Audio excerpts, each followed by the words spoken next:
So welcome to the Mastertoons podcast. I'm your host, Jack Hayward. Here we have Carson. Hello. George. Say hello. Curtis. Hello, what's up? And we should have some other guests joining us this week. This week we're going to be talking about... let's have a look here. We've got Fantastic Four. Plot details for that. A Frozen story about a woman seeking to sue Disney for the copyright. Yes, Frozen is based on my life story, apparently. Right? Yep. An artist in the animation industry caught tracing. What? Oh yeah, I saw that. Oh no. And we're going to be talking about some relevant shows. So, which one And would you like to movie of start the this week? And movie of the week. Thank you for reminding me of that. So, definitely we should talk about Steven Universe. I forgot. Space I Dandy. forgot to catch up. Same here, Carson. I I forgot. pulled a Curtis this week, man. So nobody here has watched Steven Universe. I've seen the show. I just haven't managed to catch up on it because yeah. I've been busy with other stuff, like stuff on Mastertoons, assembled, Look, writing look, some other stuff. Save the excuses, all right? Excuses. Don't- I think the last episode I watched was the Tiger Millionaire one. Wow, Some- that was so last couple of weeks ago. Okay, I just started watching the show like a couple days ago, so. Look, guys, you don't have to say sorry to me. You do You have to say sorry to the fans. say sorry to the fans. And Sorry, guys. What fan? I mean, yeah. Exactly. Who's Sorry. who listening to us? the No potential offense. millions of listeners we could be having on YouTube. It'll happen. Okay, then. I am sorry. All right, okay, it's all right. Whoever's listening to this. We'll talk about it next week. I mean, to be honest, I only just caught it. I literally watched the finale of Space Dandy about an hour ago. I've meaning to catch up on that show as well. Been meaning to watch that show. Also, pulled a Curtis on that one. Is that like a new saying? It's going to be. Ah, Okay, so we can't really talk about Space Dandy until what about Gravity Falls? yeah. Oh, the new Gravity Falls that came out. Right. Hmm. Okay, that's one relevant show we can actually talk about this week. Yeah. And so- Great. yeah. Okay. So let's talk about it. It was Whoa. Seuss and the Real Girl, right? Yeah. Yep. All right, do we watch that one? Yep. I watched it. I did. Carson? Did you pull a Curtis? I did. Oh, anyway. For shame. What's your guys' thoughts on it? I thought it was really well. So far, like every episode in this season has been like phenomenal. So Yeah. it was really good. Oh yeah. Except for maybe the Gulf War, I didn't really like that one too much. But I liked it, but yeah, it's no Into the Bunker or even this. All right, okay, I- George, you say your little piece. All right. I'm just gonna set out this little thing for our potential fans listening to this. For those of you who don't know this about me, I am terrified of artificial intelligence. don't play Five Nights at Freddy's then. I won't.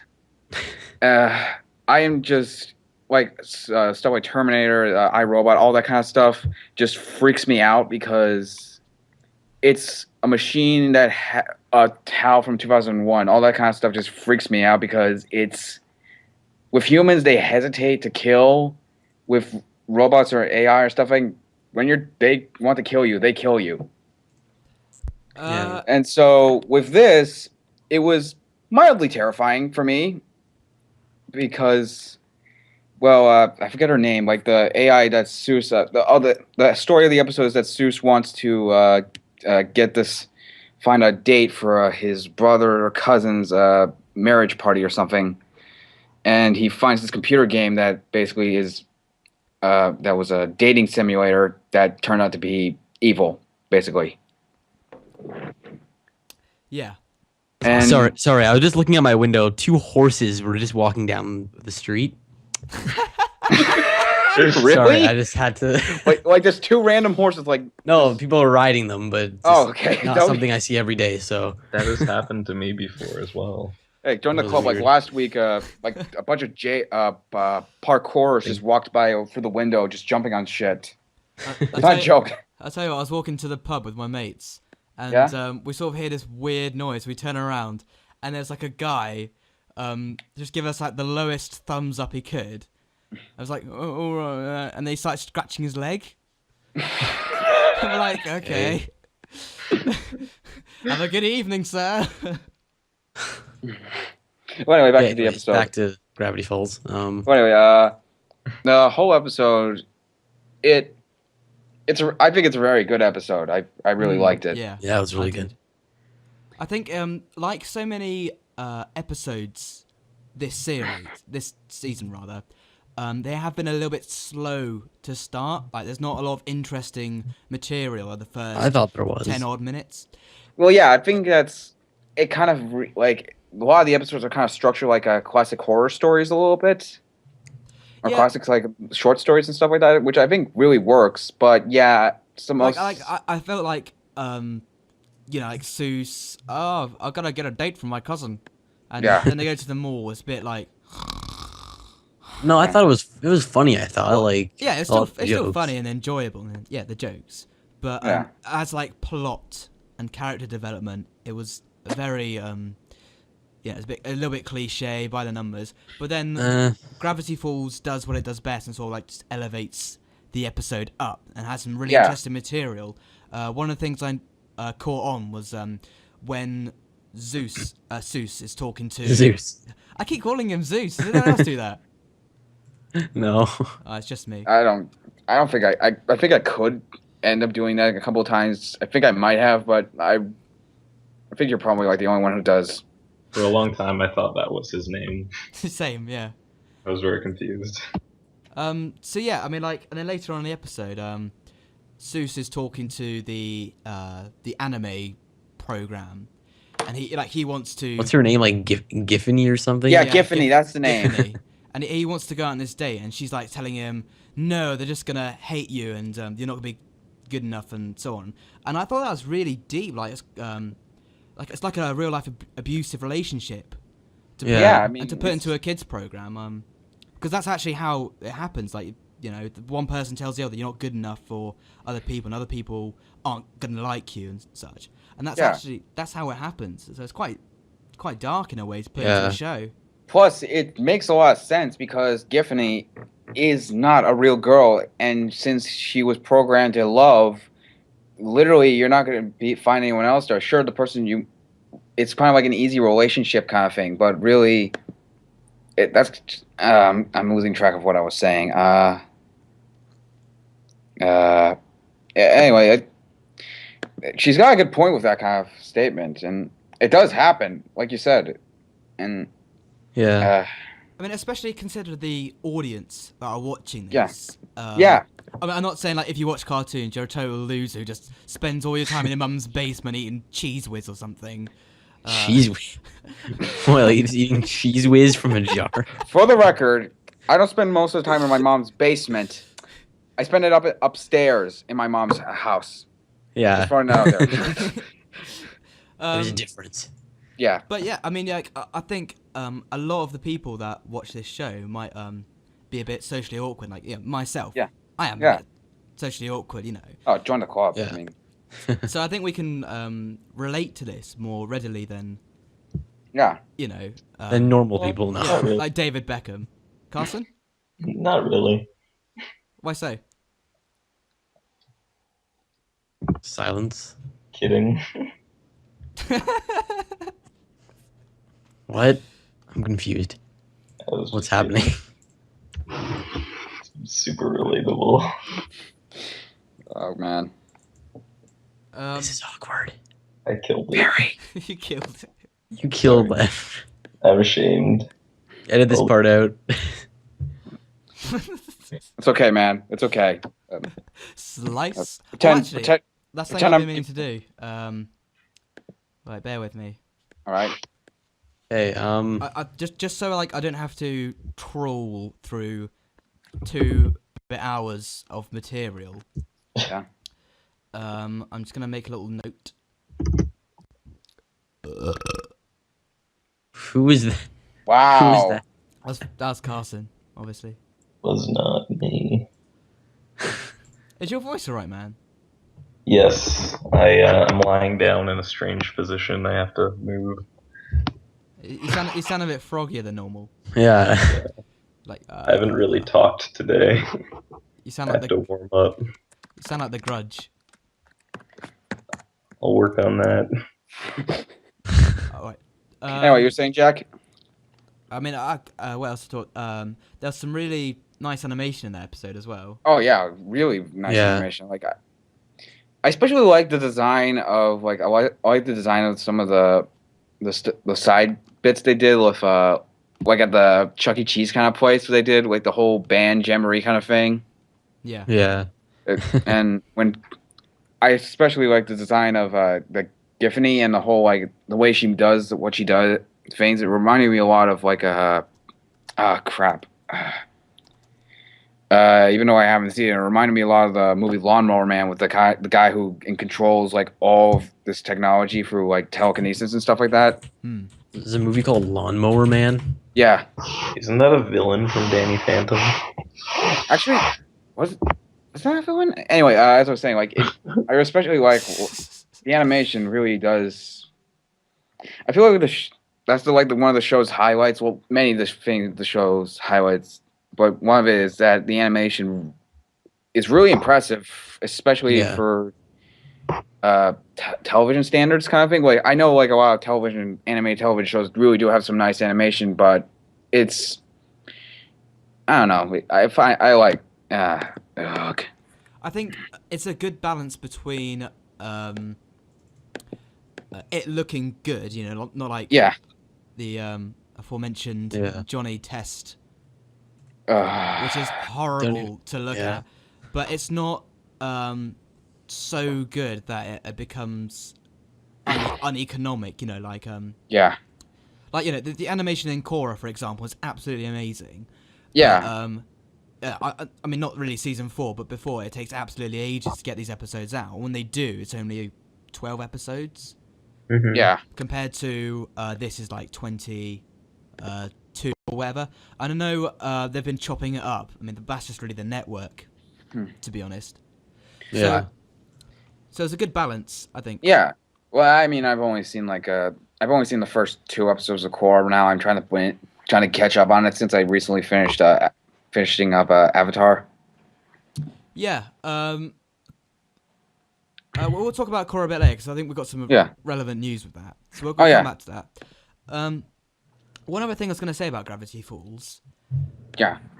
You know the bit where Zeus is riding. Did you just call him Zeus again? I called him Zeus again. Just make that your thing. I don't. Who cares? I mean, Yeah. who cares? The power of Odin.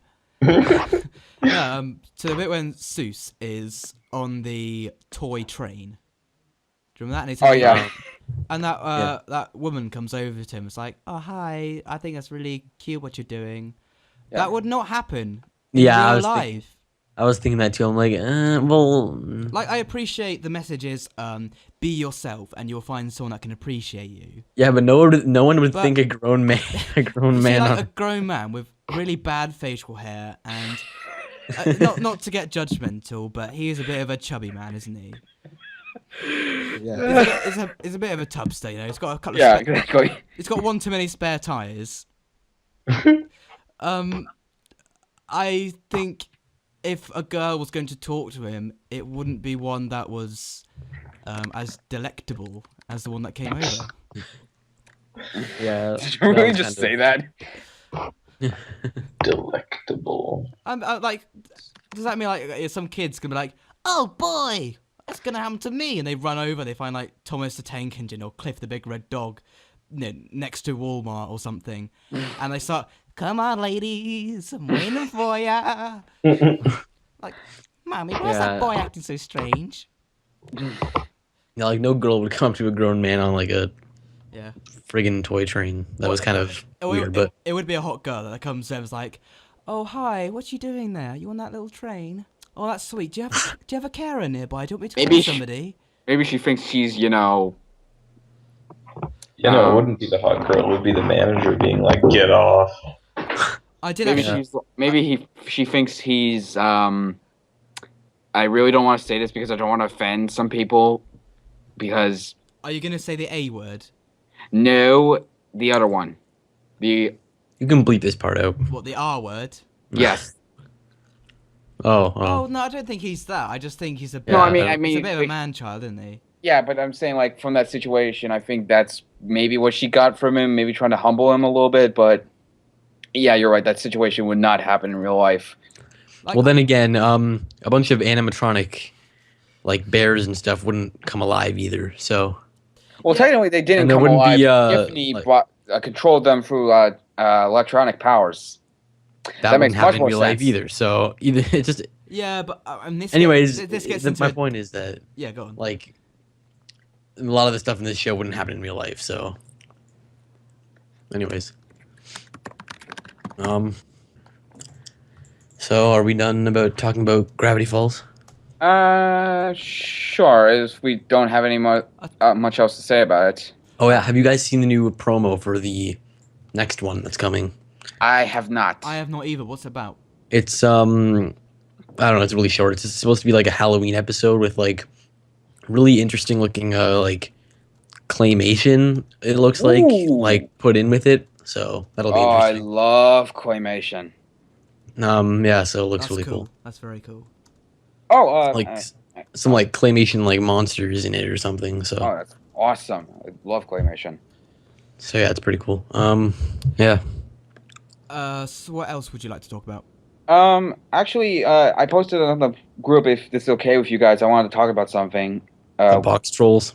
Yeah, I want to talk. Speaking on the subject of stop motion, claymation animation, I wanted to talk about how about the movie. I know like you two haven't seen it yet. I mean, I feel like I'm the only one here who has seen it.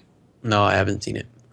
So Well, anyway, I wanted to talk about like recently. It was just announced what it did today at the box office, which was I think 17 million. I think around that kind of area.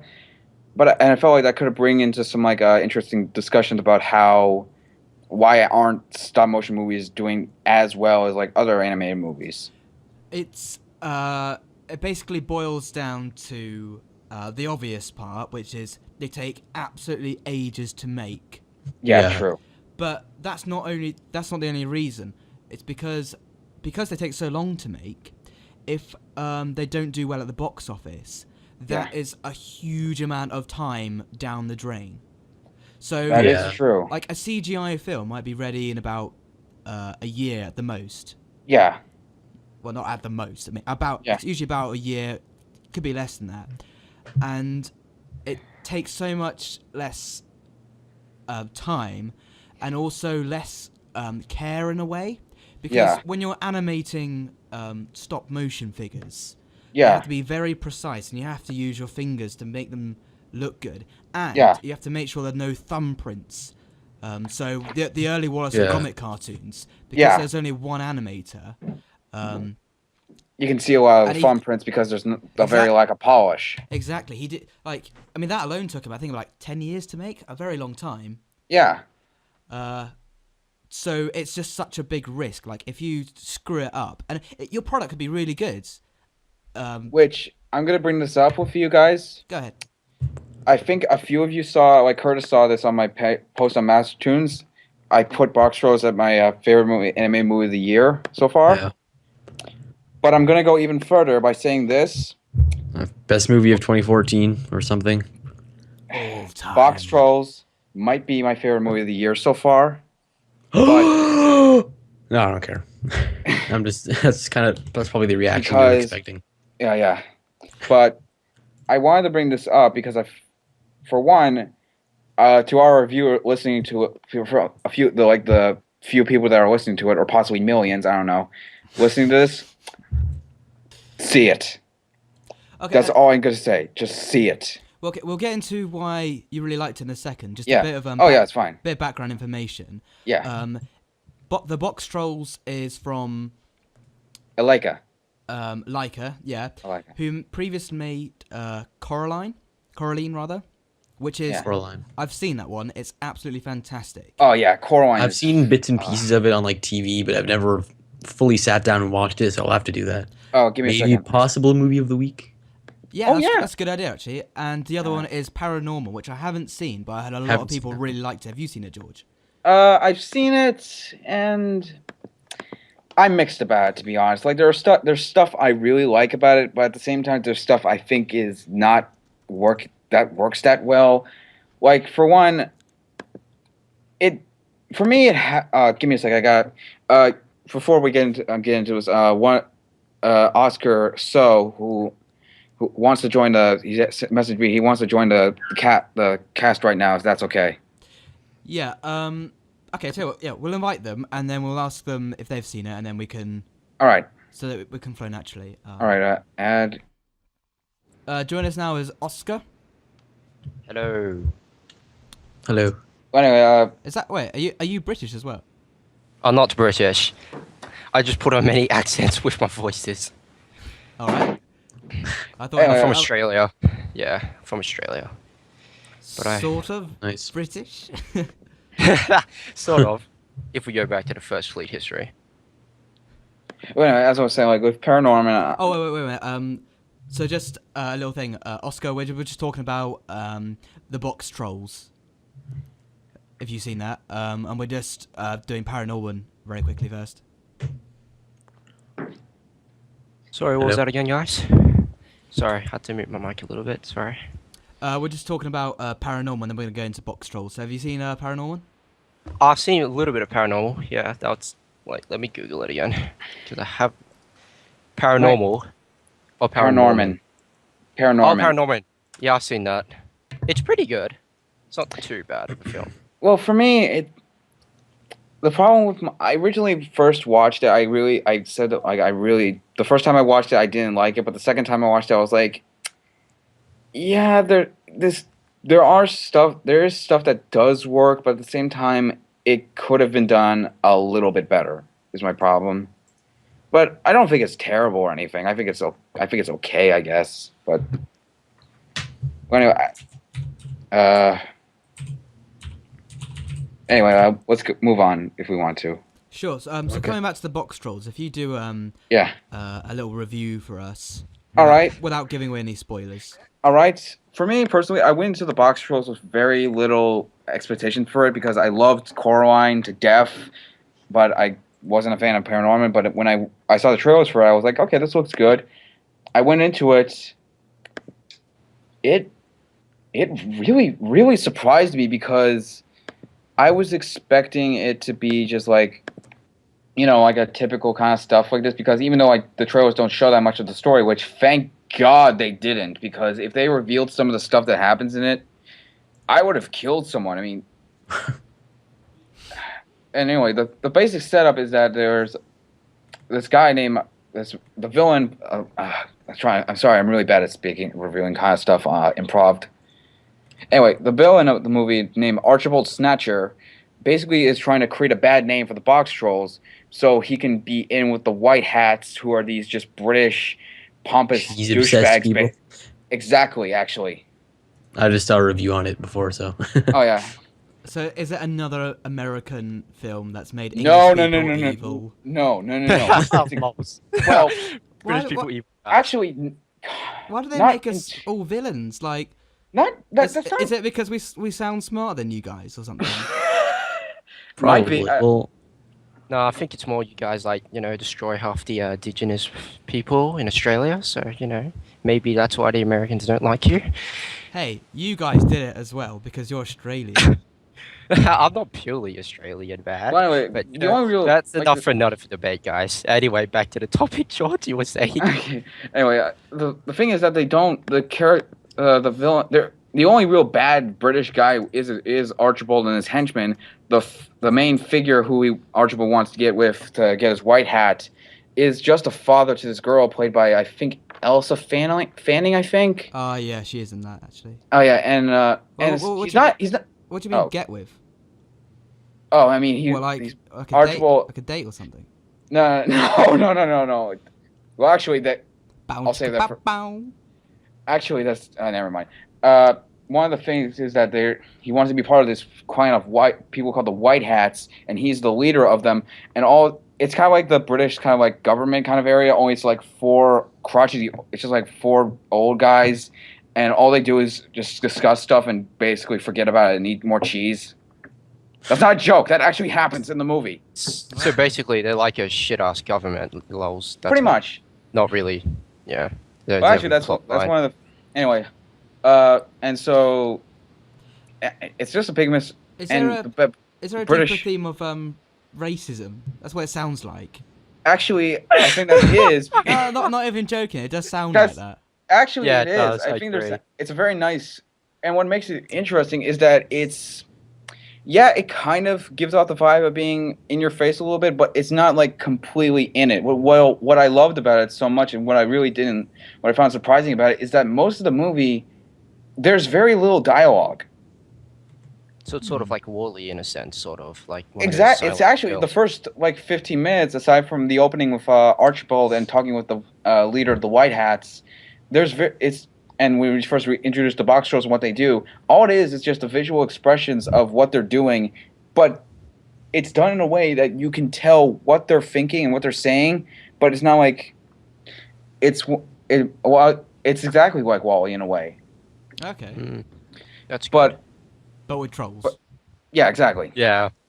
And what made for me like it very, very charming and very well done was that whereas Coraline and Paranorman were more horror tributes in ways, this was more of a tribute to classic British culture. I'm not even gonna I was actually thinking Classic about British culture. stuff like Drinking what? tea. kind of Yeah. kind of. Anyway, there's I've got a scone. anyway. Well, what I Bang mean as a like mash. Yeah, typical British. Here, here, Benny. Let's go down the pub. oh god, man. We'll get some fish fingers. Anyway, as I was saying, like one of the biggest influences that I caught from it was Monty Python's Flying Circus, like I said in my post on Mastertoons. And it's best shown with one scene and one particular plot point. I will not ruin for you all, and especially the viewers, because I swear to God, as soon as they revealed this, I nearly pissed myself laughing at it. Okay, that's good. Yeah. I like a funny Yeah. twist. Yeah. Oh yeah. No spoilers, man. No spoilers. But It what I think like puts it like above like some of my favorite movies of the year so far is that it tells you a lot of things, but it doesn't. I'm losing again. I'm really bad at talking like this. Yeah, it really shows, man. Really shows. I've been trying to improve like so much for this podcast and everything. Don't worry. We're amateurs. Don't worry about it. We're not Yeah. professionals, man. Just Yeah. chill. Yeah. Okay. You can at least pretend, George. At least pretend. I'm trying to put the words together correctly. Okay, and okay. I think what puts it above most of my favorite movies of the year, even though I love most of my favorite movies of the year, is that the story is very simple, but it has a lot of subtle entities in it that require you to pay a lot of attention to. Like, there's moments where they explain stuff, but they explain it visually. The whole movie is a tribute to visual storytelling, which I think is something. Well, if it does that well, then Yeah. That's the most important aspect of a stop motion. film, Exactly. Really. Clearly. And the stop motion. Oh. Oh, Whoa. calm down. All right. Whoa. Yeah, George. No one needs to hate your urges, man. Oh my Do you god. want me to get a Kleenex for you, man?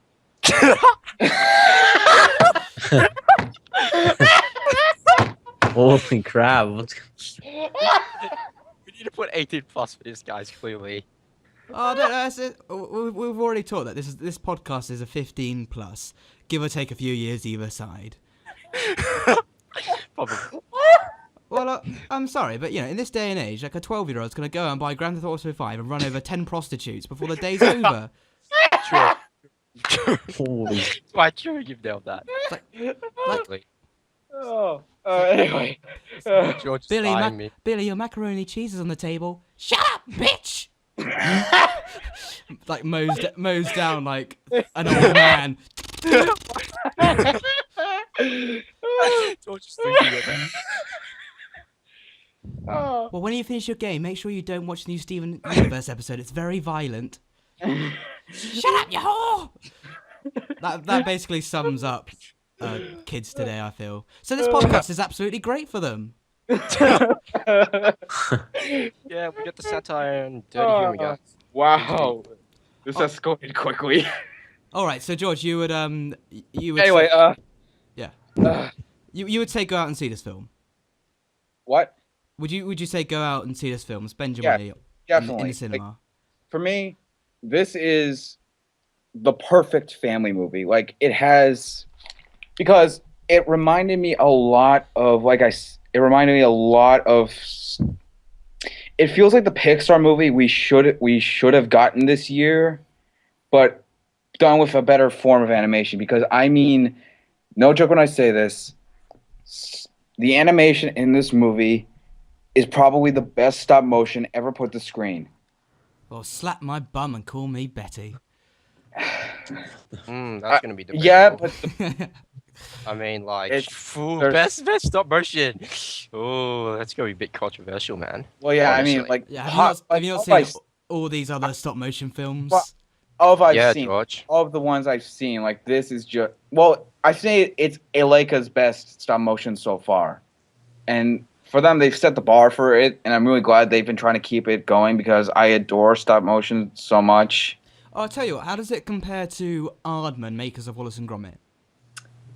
Honestly, I think it's up there with Aardman's work. Oh, wait, speaking of Wallace and Gromit, I actually just was in stores. I got the all of the Wallace and Gromit shorts on Blu-ray for like $6.99, so I bought it. Oh Very- man, what a very steal! good So- purchase. What that profit, yeah, that profit. And that deal. Anyways, Anyway, just remind me of that. But I think what makes it great is because it takes a lot of influence from Aardman. Like I said with my post on the MTA, one of my comments on my doc of best animated movies, best to worst, I wrote that it takes a lot of it's captures the spirit of Monty Python, Wallace and Gromit, and Roald Dahl, and becomes something truly unique. And I mean that because if you've seen them, I feel like if any of our listeners have seen the movie, they'll know what I'm talking about when I say that, because it has a lot of that, and it doesn't. One of the things that I hate seeing a lot, especially in like newer kid shows, Ultimate Spider-Man. Yeah. That was very But- discreet, much clearly. Yeah. Anyway, like stuff like that. It doesn't talk down to kids or families or anything. It's Absolutely. like when I saw the movie, I was with the theater I went to was it's a rundown theater. It's a really shitty theater. It's the only one I have. But the theater, there was like I think like 4 or 5 kids. I think like one of them was like around 4 or 5, something around that. And there were moments where it does get a little kind of like maybe scary for little kids. Like my dad tried to take my little brother to go see it. I think yesterday, and he had to leave because there was a little point where he didn't seem like going there because he found it a little bit scary. But even then, the kid there was just like he sat down, he was quiet, and you know what? I thought it was.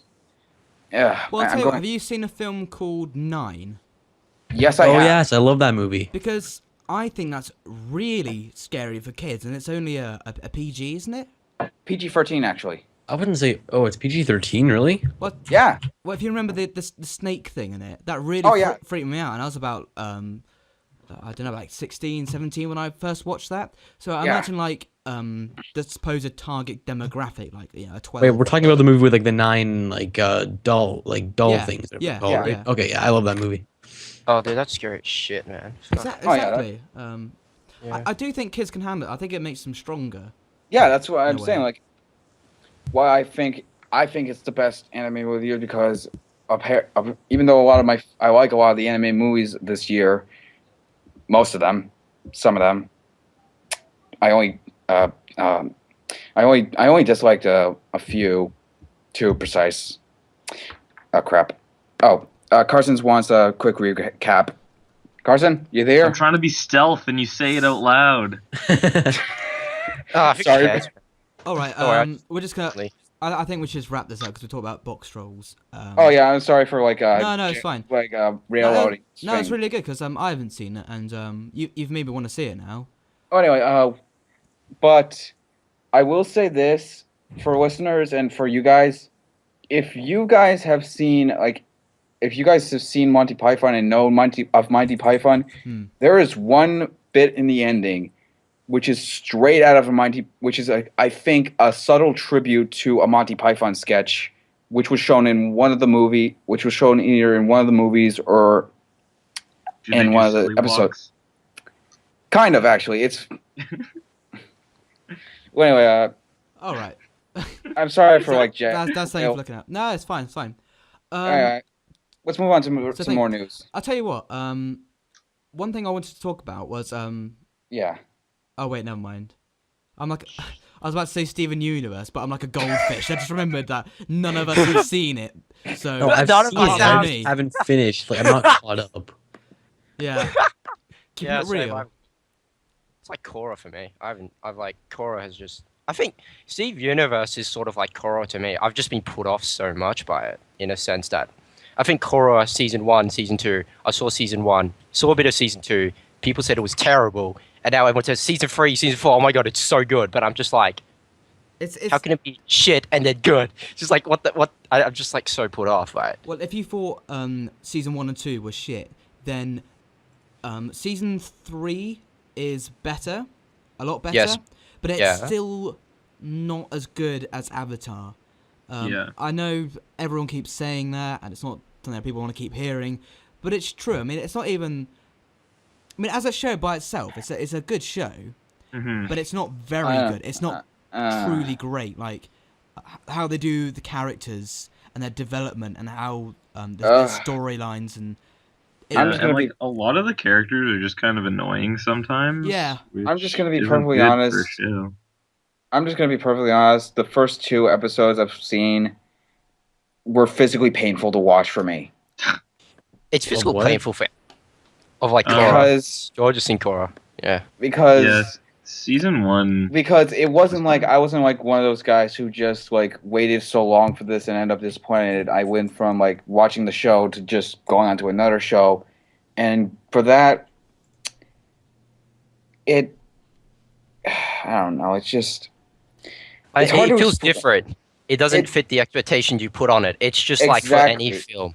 I think it's for any film, honestly. Like the new Star Trek by J. Abrams, when every Star Trek fan was like, "Oh my god, it's so good!" And then you see Star Trek 2, and it's Star Trek. I mean, granted, Star Trek 2 is pretty good, but it's not up to the standard of Star Trek 1. A lot of things suffer from it. I thought it was better than the first one. Yeah, same. Yeah. Not what I haven't seen either. You know what I I've heard? seen- I've only seen one Star Trek movie, to be honest.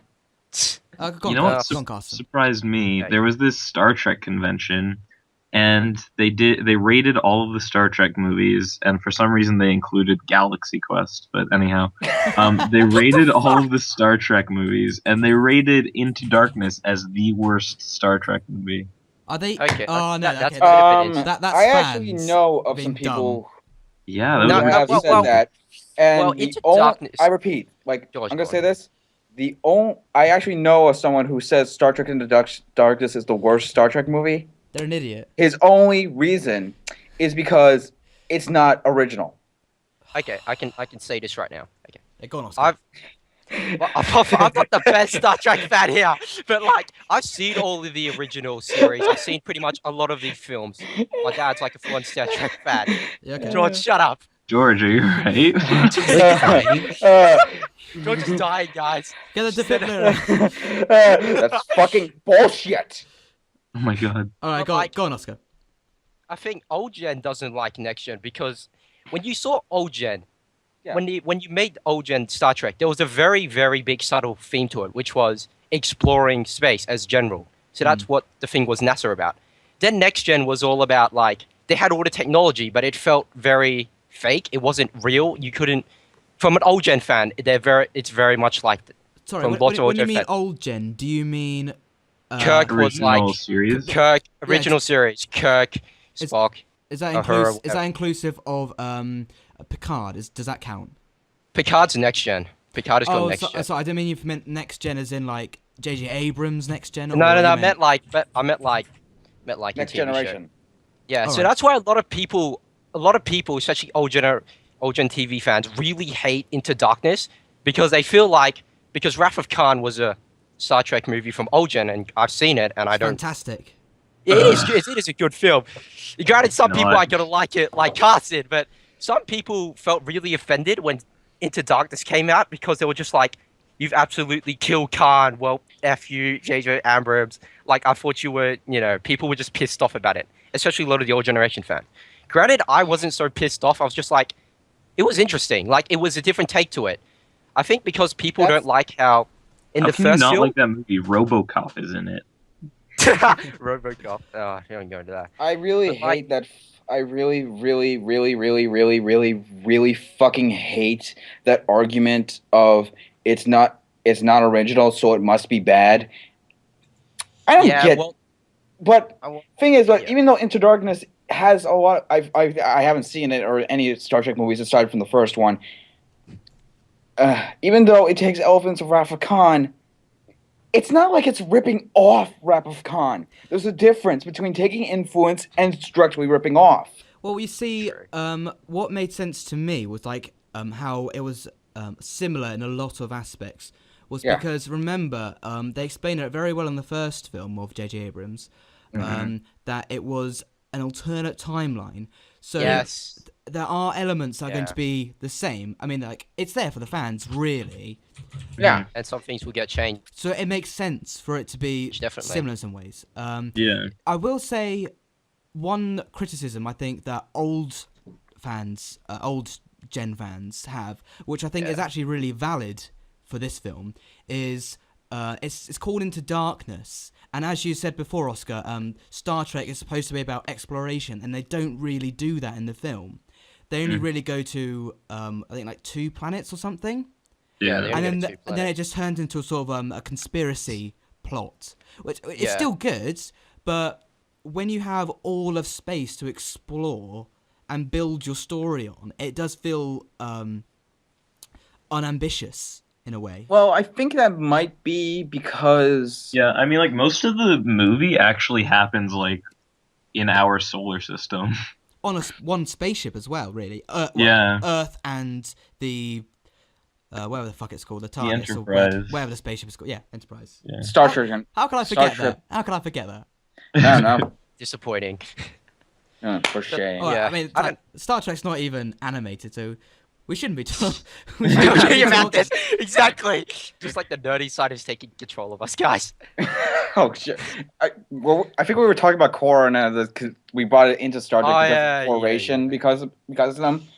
Oh yeah, that's right. The problem with Korra isn't that it's different from Wrath of Khan, like the original Avatar. That's the problem with Korra. There isn't enough Khan. Oh, God, get in there. We need Khan in season 4, guys. Gotta tear up the world. Okay. Anyway, Where's my Kirk? problem with Korra. What is with you? You're not even a bender. I will walk over your cold corpses. Give me back my people. Okay, my problem with Korra isn't necessarily that it's different from the original show. Not It's so. that- Not so. It's that It's just not as well I written. don't see the point in it. I I mean, Yeah. it's cool to see like a new futuristic way of where earthbending, all the bending works, but really, that kind of stuff you can find in like fan fiction and shit. Ooh, that's a bit harsh, but yeah, I think I can see where George is coming from. And I think my other when problem is that Yeah. I've only watched the first 2 episodes, and my other problem, like in the second. Right there. I'm going to stick to what I said. I'm going to finish the season. Well, Curtis, you should bring up Curtis. I swear to God, if you bring up what we said of last week, I swear to God. What? Bring it up, what- Curtis. what? What? Bring it up. Yeah, remember- Don't. Anyway, What did we bring up last week? I don't get it. remember, Yeah, What? confused. remember about my rule about finishing a season Oh, before judging? yeah. Oh yeah, George. Yeah, George. First 2 episodes didn't like Korra, and then he likes it. Honestly, I think when Korra But came my out, when I problem heard the with- news. My, You have my to thing finish is- everything you watch. Okay. Yeah, George, you're gonna finish everything. Commit. Anyway, I'll go on. Go on. George, you go. Oscar. Okay. Okay, but How about sorry, Oscar, you go, and then George. Okay, sorry, Alright. George, cutting you off. See, When I I'm, heard I'm the Korra- MC doing my role. Yeah. Even I fucking interrupted you. Yeah. Go ahead. When Korra came out, I honestly really, I don't know, I felt very mixed about when Korra was officially announced. I think some diehards were like, oh my god, this is good, it's coming out. Yay, more Avatar. But I mean, like, I think I can see where George is coming from, where he's saying it feels very much fanfic and stuff. In a sense that, I think Korra, it's not well written, that's definitely true. But I feel like, I don't know, it's not milking the series, in my mind, I don't think it is. But I think when it was announced, I didn't feel very excited for it as much as, but at the same time, I didn't feel like it's going to be terrible. Granted, the first 2 seasons were terrible, but like, I don't know. I just didn't. I think a lot of people didn't really feel hyped for Korra in general. Like, probably the diehards were, fair people were, but like, general casual people weren't necessarily, Yeah. hyped for it. Yeah. Okay. I'll tell you, let's So let's talk about why Korra isn't. I mean, we're on the green that Korra isn't as good as the original series it's based on. But so for okay, me, okay. for me, okay, I'm gonna bring up something with Avatar. Even though I really don't like the first 2 episodes of Avatar: The Last Airbender, Boy in the Iceberg and stuff like that. The thing is, the second episode, I will admit, got my interest in it, because what I liked about Avatar is that the whole series is an arcing story. Like, each season is its own kind of thing. My problem with Korra is that it feels like kind of like a typical television show. Like, there's no real arcing story to it. Yeah, like- it doesn't have the weight of the original series. Mm-hmm. And I think that might be because Korra as a character is kind of sucks massive amounts of ass. Well, I'll tell you. Well, let's this is what I wanted to go into, like why Korra is inferior, and so how much do you think it can be attributed to Nickelodeon? Because when the Avatar started, they knew they were just going to get 3 books, and that's what they wrote. They wrote a 3-book story arc that worked perfectly, in my opinion. Yeah. With Korra, it was very touch and go. Disorganized. Like, they only just found that they were going to get to book 4. But I think even in that case, Nickelodeon is very volatile with its shows. It could cancel them at any minute. So, do you think it was because they weren't sure how deep they could make their stories because of Nickelodeon? Or if it was just the studio themselves? So what I'm saying is, how much do you think Nickelodeon is to blame? Honestly, that's a really hard question because I'm not an expert on this kind of stuff.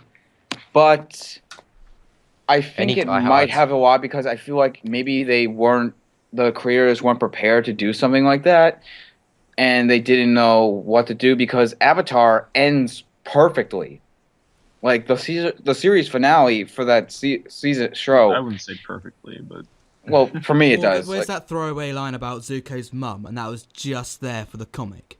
Yeah. that was bullshit. But anyway, the rest of the season, it wraps up everything into like an arcing story, and it finishes up the arc that they were building up to. So it's Why it was so satisfying and why it worked is because they established it at the beginning. Korra, it just feels like feels a lot like fan fiction. Like, I'm not saying that in a bad way. Like, I kind of am, but at the same time, I'm saying because there are fan fictions that are very well written, but I'll tell you what. like 50 Shades of Grey, right? That turned out pretty successful for its fiction. yeah, even though pretty much it's the most dropped book of all time. I'll tell you what, because why I think Nickelodeon is quite heavily to blame. if they had told them you're gonna get 4 books, Yeah.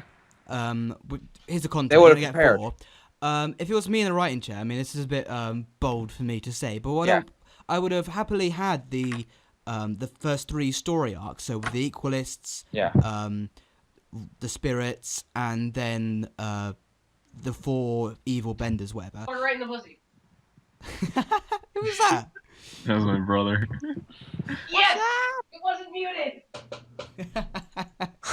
Oh, Give him a yeah, high five let's- for me. Okay. All right. So. You were saying? If you were in the writer's so chair, I would have had Yeah, a first yeah. all 3 story arcs as they were, but I would have Yeah. included an overarching story where Yeah. it's already sort of in there. So with the Earth Nation, like the evil monarch, and how it became in disarray. So I think it would have been really cool for the Earth Nation to start like building an army, you know, sort of like World War II style. So they have like a new. So you have the revolution, have this new leader that promises all the workers and the working class Yeah. a fair wage, and then the Earth Kingdom like wages a war on all the other continents. So it's not quite like the Fire Nation, where the Fire Nation is pretty much already taken over. Yeah. Oh, that's- Oh, sorry, but, That would have been really. That would have been interesting. but now you've got so the Earth Kingdom is like, so it feels more like if Aang was 100 years ago taking part, so he's actually on the front lines of this war. Yeah. So I think that's how I would have done it, because you would have had the same weight of the overarch of the whole story, but you could have these other single series stories going on that will just add to this overarching war story, and it yeah, it would have made Korra and her friends like have to think a lot more, because now they have to worry about, you know, what's he called, Ramon, where the fuck he's called. I'm on. Yeah. I'm on. Yeah, the mask guy. Like, they have to worry about him, but just on Yeah. the side, there's like this storm coming that they have to think about. That's Yeah. what I would have done. So basically, you're saying like Avatar, there should be like a whole. There's like I think Korra. I think in general, Korra. You're saying that Korra should have they should have side stories, but also one main goal they're trying to get to, basically, right? Yeah. Exactly. So I mean, like in the original series, like they had a lot of single episodes that just were like, just stick to that problem. Like Yeah. when let's the episode where with the painted lady, and they're trying to help that village. Like that's a very much self-contained story, but it happened like that because of the Fire Nation, this bigger story. Yeah. And that's I think why the the episodes reason- worked. Yeah. Why I didn't like the first season so much is just because like it felt so small. Like Yeah. like It who didn't have a did big impact. it Yeah. even affect? Yeah, right. And so then I liked the second season a lot more actually, because like you got back to like the spirits and stuff, and I feel like just that world that they have is kind of it's strange to have like that kind of spiritual like stuff in that like steampunkish kind of world. Yeah. It's a strange mix, and it doesn't really work all the time. But it's So- not used enough, I felt. So when Korra united the spirits with the real world, I thought there's going to be a lot of conflict. And the only bit you really saw was at the start of season 3, where it's in the city. And then she leaves, and you don't really hear anything else. Yeah. I think like also a lot of people. I personally don't like Korra in general. I don't know if you guys like Korra the character, but I The don't. character, particularly- she's infuriating. Yeah, she's annoying. I mean, I get it. She's supposed to do that. I'm just gonna say this right now. I've only seen the second episode. I wanted to fucking destroy this bitch. I'm sorry for my She's language, but stupid, God fucking right? damn it, you fucking dumbass! I mean, Stop I it! Wow. It's infuriating. All he's doing is trying to teach you the simple art of earthbending. It's not that hard. All you have to Yeah, do I'm is honestly listen to him. really concerned right now. Fucking hell! It's over 9,000! but like I think. Okay, think is anyone else concerned? Yeah, I'm a little. Yeah, I'm a slightly little- concerned, George. Like, it's not really. George, I'm in Britain, and I can see your vein popping from over here. No, like I'm actually a little like, are you okay, George? Yeah, are you okay? He's still there? I do this all the time. That's the thing with me. I contain a lot of rage, and when I let it out, it's like this big, massive bust. Maybe don't let it out next time. Don't you think Korra's got I'm gonna let it a out. really good design though? Yeah, I mean, like Yeah. a lot of people Yeah. don't like her, and we all know that. But that's a wicked design. but yeah, she looks like the Avatar. She looks very. Her muscles are very defined. I really like that. yeah. It looks Yeah. like she could kick ass. Yeah, it Definitely. I does. think like Korra's base has always been she's always mastered all the physical elements at the start. Aang was more. I generalize That's the this. problem. To say, That's why I was very cautious when I watched the first episode Yeah. because when she just comes out and says I'm the Avatar, it just does this whoopsie fucking do shit. but she and- is. But, like, the in thing sense- is, Yeah, go on. Aang only was taught earthbending, or airbending. That's what made it interesting to watch the techniques of it all. Well, hold on. It's That's a common misconception. He actually was a fart bender. That's why he's always going around with that ball of air underneath him. Like, where do you think that's coming from? And it's a different colour to the rest of the air. Wow. Okay. But, I mean, Well, he's that's vegetarian. stupid, I mean, imagine what comes out of his end. but here's the thing. But that's why it doesn't. But one of the things that doesn't make sense as well with that whole thing with Korra learning all the physical elements of that doesn't make sense because waterbenders and stuff like that weren't they like a more peaceful tribe? Like wasn't the whole point of the series that? Okay, give me a second. Okay. Wasn't the more aspect of the show like it was supposed to be more? After the point of this storyline is that everything is at peace now. I mean, sure, there's going to be problems still, but it's all the four nations are united. But they're not. And also, quick question: let's say her age was around 4 or 5. What? How in the fuck does a 5-year-old let him bend all of that? I'm confused. Hey, dude, seriously. Like, it's okay. It's a TV show. Yeah, It's like, a let's cartoon. not. But Calm down a little bit. George, it's not based on realism, man. It's Aang touch took and go an like you said. entire season just to learn one element. You know, you realize that Aang's like 12 and Korra's 17, 18. 16, Yeah, Yeah, but I like, know, So but- she had an but, like, extra 5 years plus maturity. So she obviously. what Yeah. maturity, man? I'm starting to question that maturity of hers, though. And What like maturity, though? people Also- people have been taking care of her like her whole life, right? So like Also, Yeah. why only teach her those physical aspects if one of the things you wanted to teach her at her age of 17 when you picked her up from an early age is just physical? Why not teach her the half and half of it, the spiritual and the physical? Why? well, I'm sure they tried. Yeah, they tried, but she couldn't. Yeah, like I think in the series they said like they tried to teach her spirits, but she didn't believe in it. I think like she didn't want to. She didn't have the attitude to learn it. She thought physical was much more important. In the sense that I was going back to saying that Aang is more in tune with the spirit. He'll always be better with the spirits than Korra. Because- And Korra, but in my mind, I think Korra will always be better using physical bending than Aang. Yeah, Granted. if you think about it, Yeah, all in about the 3 first elements she learned were physical based, as well as, I mean, think about not just the actual the art of it, but the culture as well. So like Yeah. you know, Zuko's not especially spiritual, for example, but he's good with well, fire bending. That's a with physical, air yeah. bending, the air nomads themselves are very spiritual. So that's not Yeah. just the bending; it's the culture. So Korra didn't have that until she started learning airbending.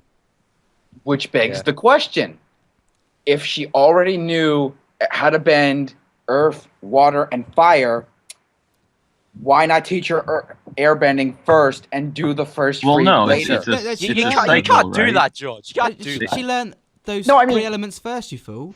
No, I mean, like, in the opening of the episode, of the first episode, we see that she knows how to bend all this stuff. Yeah, Yeah, she because just they she- have got- an order of which like it. You know how there's the cycle, right? They go through that cycle in order.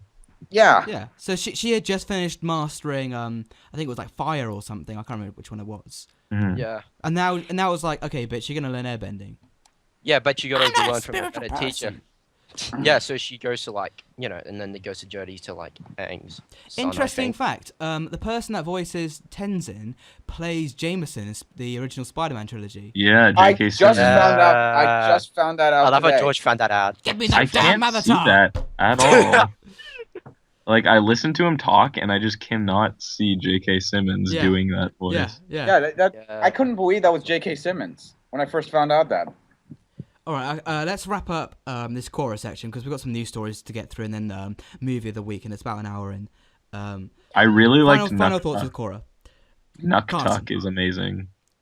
What the movies? Yeah, the movers. Yeah, I really like that as well. That was good. It's my favorite thing. Well, Korra does do a lot of things really well. It's just really strange how they can have these like deep ideas and then not have basic storytelling elements. Yeah. Storytelling elements. I hated him on like that whole story arc. Really. I liked it, but again, it wasn't. It didn't have the weight really. All I know is that I am going to finish season 1, and if it doesn't improve, I am going to go on a psychotic. I'm probably going to go on a psychotic rampage. Please don't. Yeah, please. Oh, I will. I'll tell you what. If you have the patience for it, season 2 is a lot better. I mean, the finale, the animation is absolutely beautiful. And I can do the that. So the writing gets slightly better with each season. So it literally depends how much time you have and how much patience you have. I'm actually surprised. This may be surprising for you guys, but I'm actually a very patient kind of guy when it comes to this kind of stuff. Yeah, sure you Yeah, are. yeah. Yeah, You're like a fucking monk. Yeah, man. I actually, the first 2 episodes, like last week with Ultimate Spider-Man, I could have gone on like a massive tangent rant, and today I will when we talk about it. Hopefully. We did, guys, on the chat already. We'll come to it later. Okay. I mostly try to stay calm, but I'm sorry for like outbursting a little bit. Sure. No worries. Gotta So- let it out some days. Why do you want to talk about Ultimate Spider-Man if it sucks so much? Like, we already know it sucks. Like, We'll I know. we'll save it for later, guys. We've got some other stuff to get through. Oscar, We have any final words on Korra? Let's see, Korra. Okay. As a casual person, I think book 4 trailer looks like one of those cliched revolution crap. No offense, guys, to all you hardcore Avatar fans. It just looks like that. But in other news, do you guys think Toph is alive, or has Korra just found her corpse or her spirit? Well, she's supposed to be alive, so and there's that. Is she? Yeah. Well, some people say she's dead. Some people say she's It's, alive. Some it's- people say she's a spirit. I don't. It's effing know. ambiguous, but also there is a little fan theory that in the swamp you see Yeah, the you swamp, see things. yeah. So Yeah, like how the Aang swamp. saw Toph, then Korra Yeah. see Toph, blah blah blah. Yeah. So maybe to homage to that. Anyway. All right, let's go on with some news. All right. So our first piece is the Frozen article. So here we go. George, Here we go. chill. A woman called Isabella Tanikumi, I think that's how you say it, says the story of Princesses Elsa and Anna is closely based on her life, and she wants $250 million from Disney. Thoughts? okay, it's ridiculous. Next topic. Okay. Now this is interesting. I thought about this and I'm thinking. Whoa, it's whoa! true. Is Darth Vader in the house? Whoa. Da, da, da, da, da, da, da, da. But like, I honestly think this is a publicity stunt by Disney. When you think about it, Well, what it is here is the woman. it could be. The woman. It who could wants- very much. It could. Could I'm gonna very much- counteract this with something. I don't. She I she don't- says it's from her autobiography, right? Yeah, yeah. So she Here's my- already wrote the book. Yeah. And I don't think Disney would do it for attention. They don't need it. Yeah. Frozen made Here's like the thing. $1.2 billion. They don't need it. I'm gonna bring up 3 things. Go. Number 1, Frozen is based on the Hans Christian Andersen fairy tale, The Snow Queen, which is predated centuries ago. hmm So it's just a coincidence. Number 2, why is Disney giving this attention when, I don't know if any of you have heard of this, but the movie Escape from Tomorrow is supposed to be a propaganda piece about Disney, and they let that happen. They didn't do anything. They just ignored it. Why aren't they doing Well, it here? I think with this one, Disney isn't giving it any attention. It's the media more so because it's Yeah. so Right. ridiculous. And I'm glad that they didn't do anything about that Morrow thing because that would just kind of be censorship and be a little weird. Well, let me give you some more details about this story. So here are the comparisons. So both the memoirs that Isabella wrote and Frozen feature loving sisters, one of whom causes the other to be injured and hides herself away from the public life through shame. Both live in a village or town at the foot of a snow-covered mountain, says the claimant. They're both brought closer together by a terrible accident. In the memoirs, it's an earthquake, and in Frozen, it's a storm, resulting in the death of the loved ones, so the parents. In Frozen's case, one of the sisters has a suitor named Hans and Kristoff in the memoirs. So there's two different characters in the memoirs. And in Admittedly, Frozen, that's a little weird, but Frozen, she falls for Hans and Kristoff. Kristoff spelt with a K instead of a C in Frozen. Even one of the Frozen DVD covers, in which Elsa appears with her hands to the sky and surrounded by snowflakes, is alleged based on the cover of one of her memoirs. So, bearing that in mind, does that change any opinions here? no. Okay, Oh, This I is honestly real. don't care that much. Curtis is is real. Carson says this no. this is real. This is real. Get your asses ready, guys. No, it's a joke. Obviously, I made all of this up. It's an elaborate ruse. It's the Illuminati. Alright, go on, George. Okay, my third statement. It's like you got like a bat in your hand. You just like go. So. My third George, statement. why can't you do this with your review for Boxtrolls, man? Could just like bang, bang, bang. But anyway, go on. My third statement. Are people really this fucking stupid? Well, the comparisons seem quite legitimate, especially the Hans and Kristoff part. That's a pretty big coincidence. Yeah. Here's You're my sure thing. she's not just? You're sure she's not just making this shit up? Well, no, there's a book That's out. the point of There's contention. an actual book, George. There's an actual book based on it, and it's actually out, and it's actually real. So, yeah. This has a little bit more legitimacy, you could say. I think Go these are all pretty broad themes. Yeah, but It is a big coincidence that they're all together. But my thing is, like, I'd have to read her book, because, like, is that all that's in there? Like, I don't know. there's got to be Right. more, right? I think the one of the writers or somebody that's friends with the writers and helped them on the film, I think they did read it. Yeah. But, and they're like, oh, there's some good ideas in there.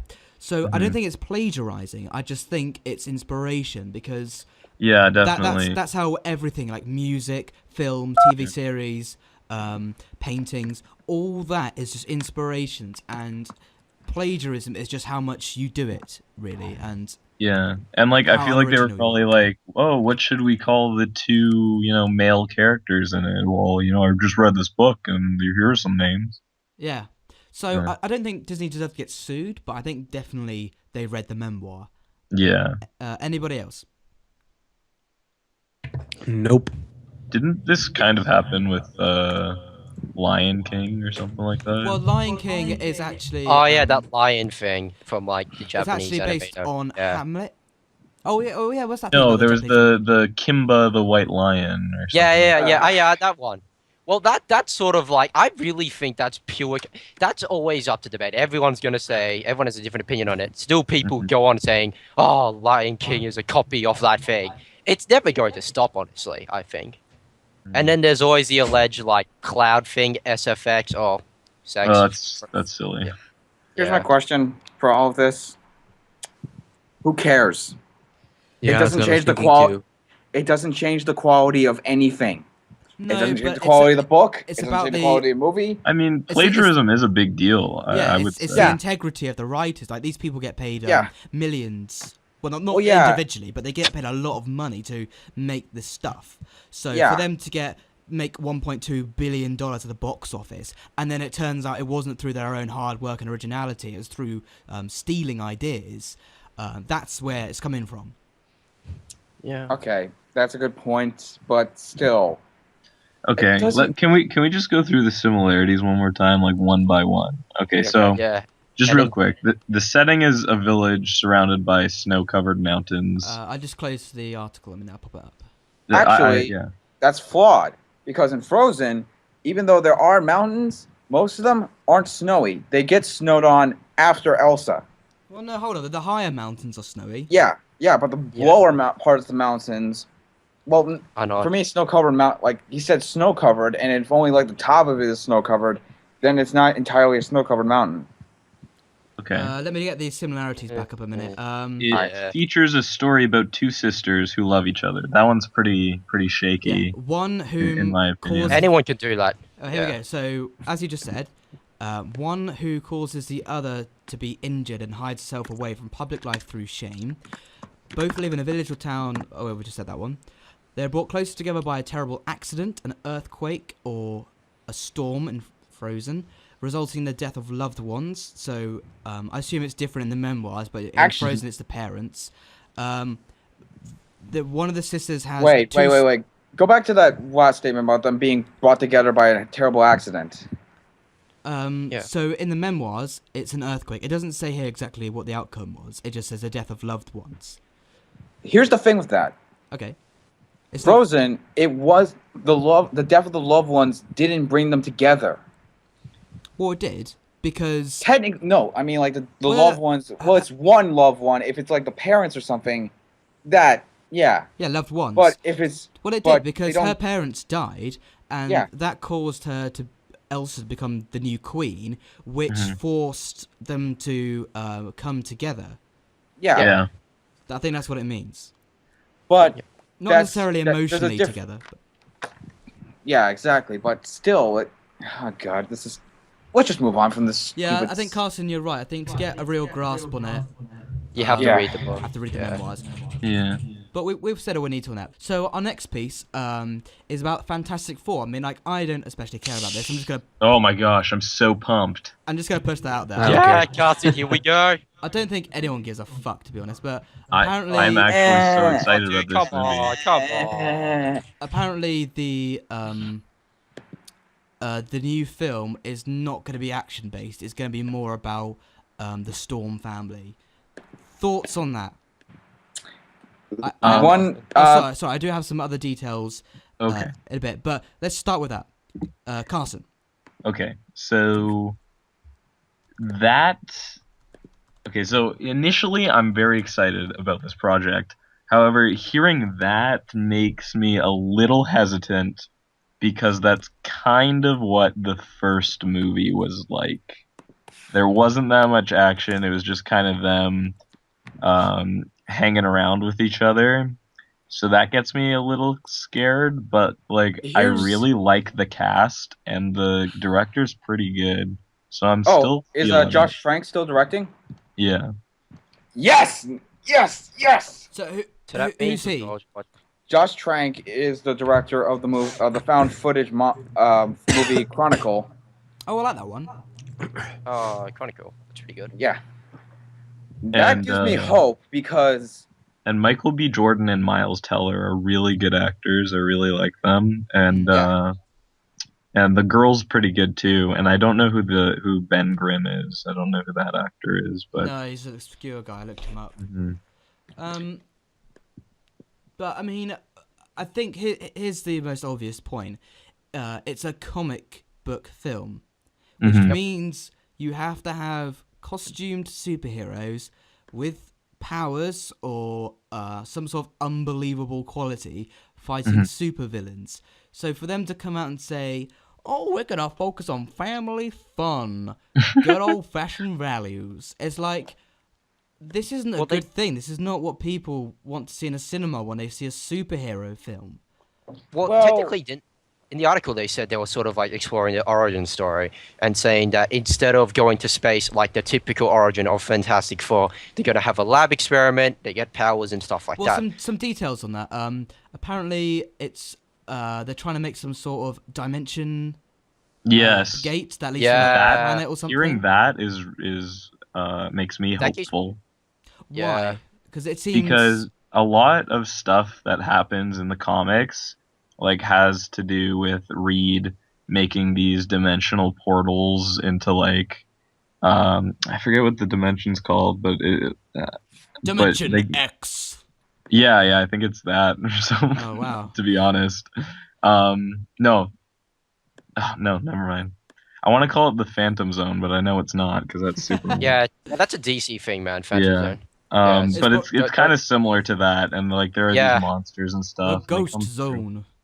and I don't know. It just seems like they're taking that from the comics, and I think that could be good. I mean, I'm So sure they- there will be action in the movie. It's just that the main Not- focus is on the characters, which I kind of like. Well, for me, like, coming from Josh Trank, and I hopefully he'll get the writers who help pen Chronicle as well. For me, Josh Trank, even though he's only done one film, his first film is very, very good. I mean, and what made that movie so great is that the most of the movie isn't focused on action or anything. It's a very slow character study of basically descent into madness, power madness, basically. Well, you got to be Seriously? careful because we had the same. This is very similar to I can't remember Man his of name, Steel. but the director of Godzilla. He Gareth fucking Edwards. right. So he directed a film called Monsters, which, whatever you think of it, Terrible. was in it was in the same vein as Chronicle, so a handheld camera, low budget, that style. The thing is, like, oh, he can make Josh these- Trank has something that Gareth Edwards doesn't have. Fucking talent. Okay. Well- And isn't Josh Trank also set to do one of the Star Wars movies? It's kind of a Oh, strange yeah, he is. parallel. Yes, he is. And Parallel ironic- between him and Edwards. Yeah, and Edwards going to be doing a Star Wars movie too. I'm going to be I just, very excited for that. I've learned to not be so pulled in by, oh, this director's doing this film, because they could they can make like 3 amazing movies and then make utter shite. That, Yeah, I mean, Exactly. look at M. Night Shyamalan or whatever. yeah, that's a good.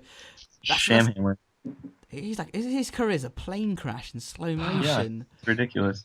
Oh my god. But yeah, like everyone loved his first 3-4 movies, maybe. And Yeah, then he- everyone has their own drop off point, I think. Yeah.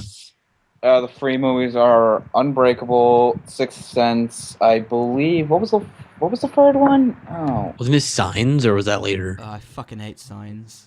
I think it could have been Signs, but I think it could I have think been Village. Unbreakable was after Signs. I think. Yeah. No, I think No, Unbreakable it was. no, It there's went like also, this: like, like the the Sixth Sense, then Village Unbreakable, stuff. then Oh, was it? whatever. I don't know. Yeah, it was Sixth Sense, Unbreakable, I think maybe The Village. I'm not sure. Anyhow, it goes to show that just because you can make a good movie doesn't mean you're a good director. Yeah. I'm glad that Carson, you said it's not going to be terrible. Like it's done this in the comics and such and such. I think that's opened my mind a little bit. What do you think, Oscar? Sorry, what? I was a bit busy. Sorry about that. What we were talking Busy, about. busy in the middle of a podcast. Sorry, get off professional guys. We're amateurs, okay? Unacceptable! I was literally going to do that. I don't want to do that because I think I don't want to annoy my roommates, but unacceptable. Oh shit! Unacceptable. I can do better, but so yeah, Oscar, what do you think about this Fantastic Four business? Well, honestly, I think it's good because the Fantastic Four. I think a lot of films, sort of like Mr. Strange, Fantastic Four. I mean, the list goes on about how many Doctor characters. Strange to Strange. you, Sonny. Sorry. Not. He didn't spend 8 years at university for nothing. So a cheeky upstart like you just call him Mister. Do you realize how much Yep. debt he's buried in? From destroying those places with his magic. But like, I think it's good that they're getting a reboot because honestly, the films that were released, they didn't really do it justice, in my opinion. There was a Doctor Strange movie? No. No, The Fantastic Four. Four, like the Oh. original ones, they didn't really. You just I you felt like it mentioned wasn't him, like- so I thought you were. Yeah. I thought I was out of the loop, missed something. I tell you what. Yeah. So it's I good. just think. It's good that. Yeah. Carry on. I'm gonna show you a picture, man. I'm gonna try and find it.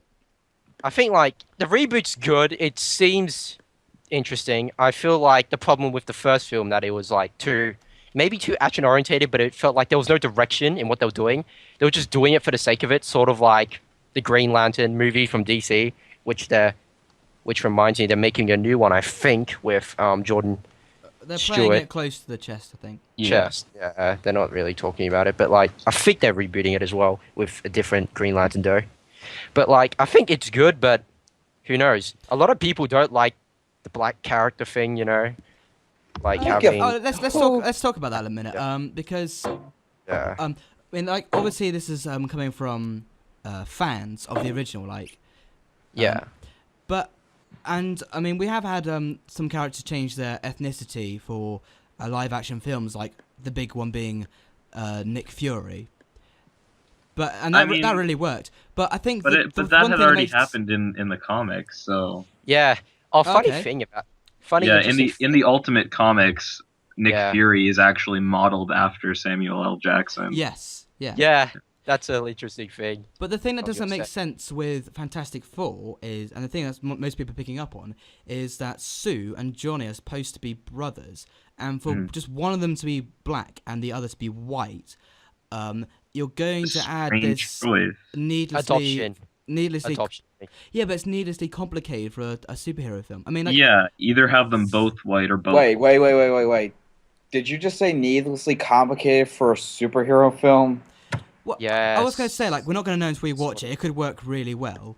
Well, I'm But- saying like there are tons of like overly complicated superhero movies. Most of them are. But yeah, there are some like straightforward ones as well. But it seems a random element to put into. Yeah, I think Yeah. my thing is like in a movie that could be a very interesting point. But like, is there room for it in a Fantastic Four movie? Exactly. Yeah. Because you've already got the stuff about the Thing, like how he becomes repulsive. I mean, he's not that ugly, really, but Yeah. that was in the I would original honestly- film. Yeah. And you had sort of how them have them becoming accustomed to their powers and how it affects their daily lives.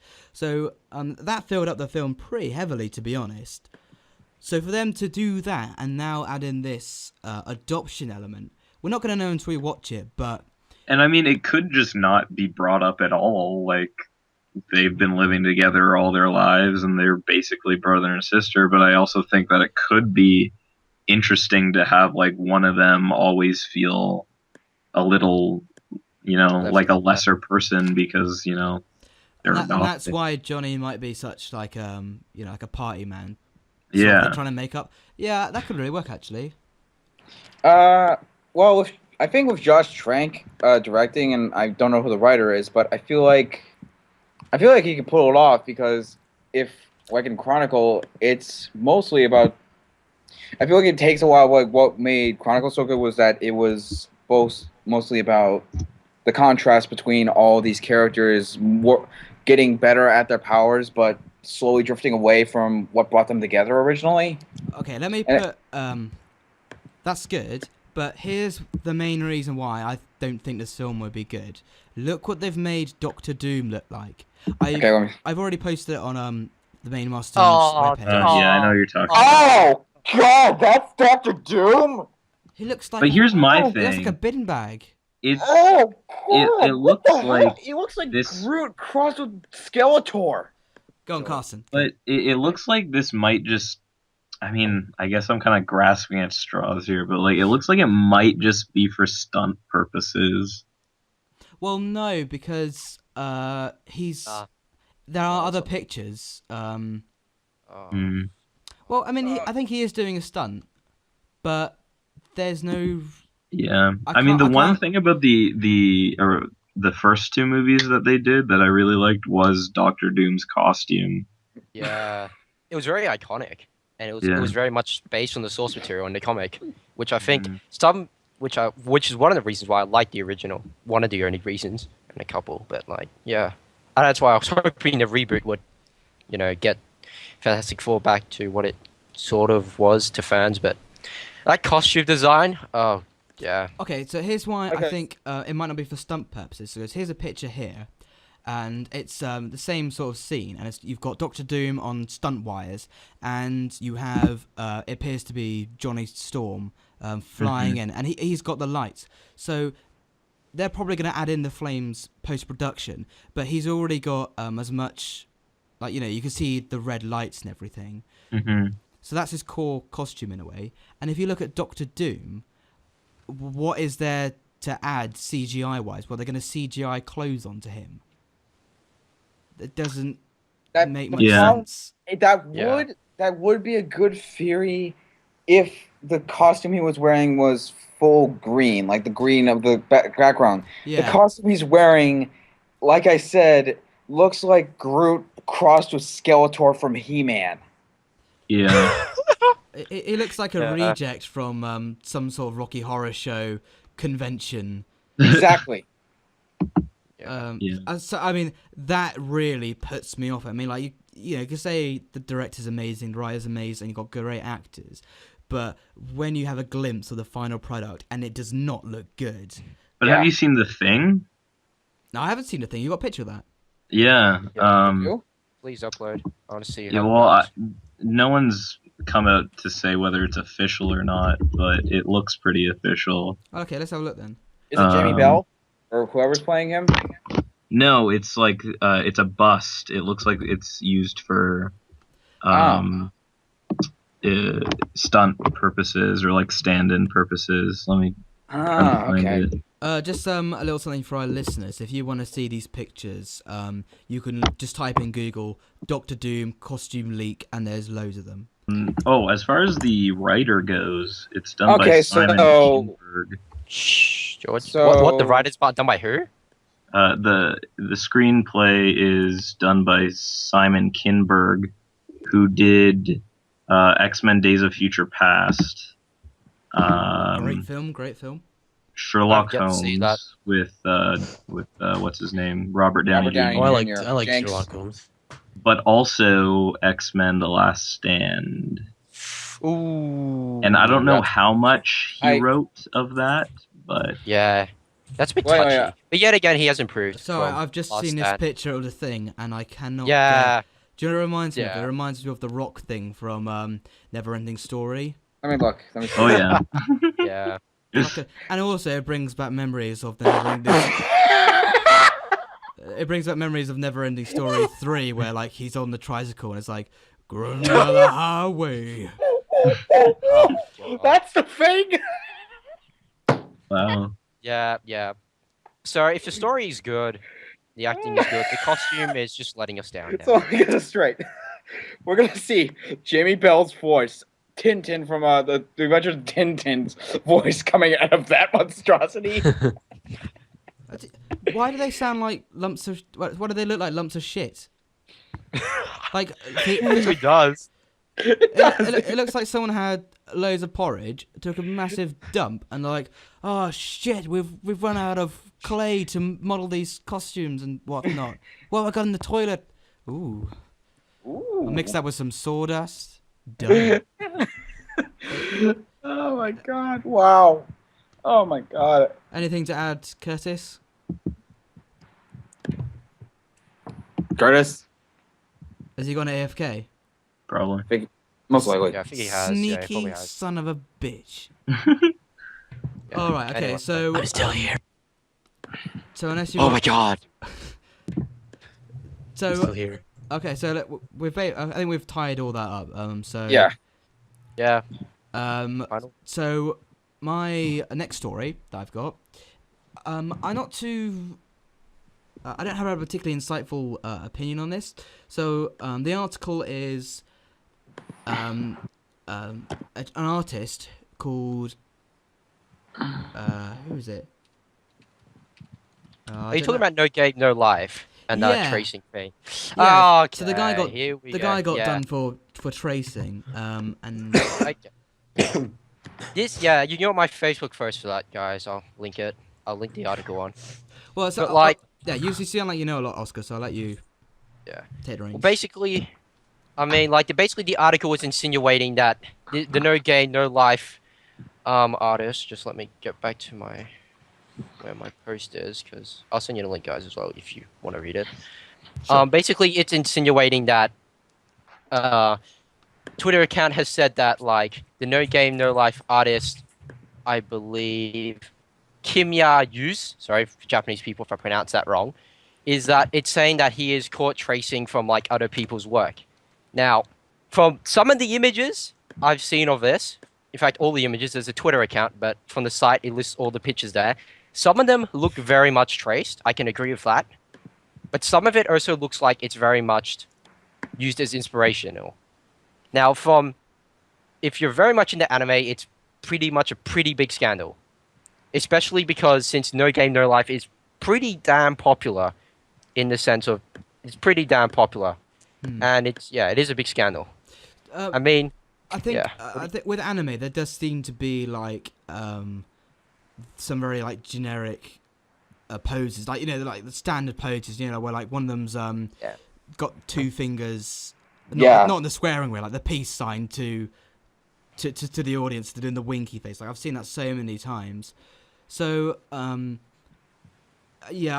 think those with more of an eagle eye and used to watching a lot of anime or looking at a lot of anime will be able to pick up on stuff like this. Yeah. I think the problem with this though is like you could say it's very standard pose. Everyone can do this, But the problem with this, I think like Sam said it perfectly, is that some of these poses are they're so similar because when you look at some of them, like the leg sizes and like they're just a figure from a original to like to a similar drawing, they're so similar. Like they're exactly the same proportionate size.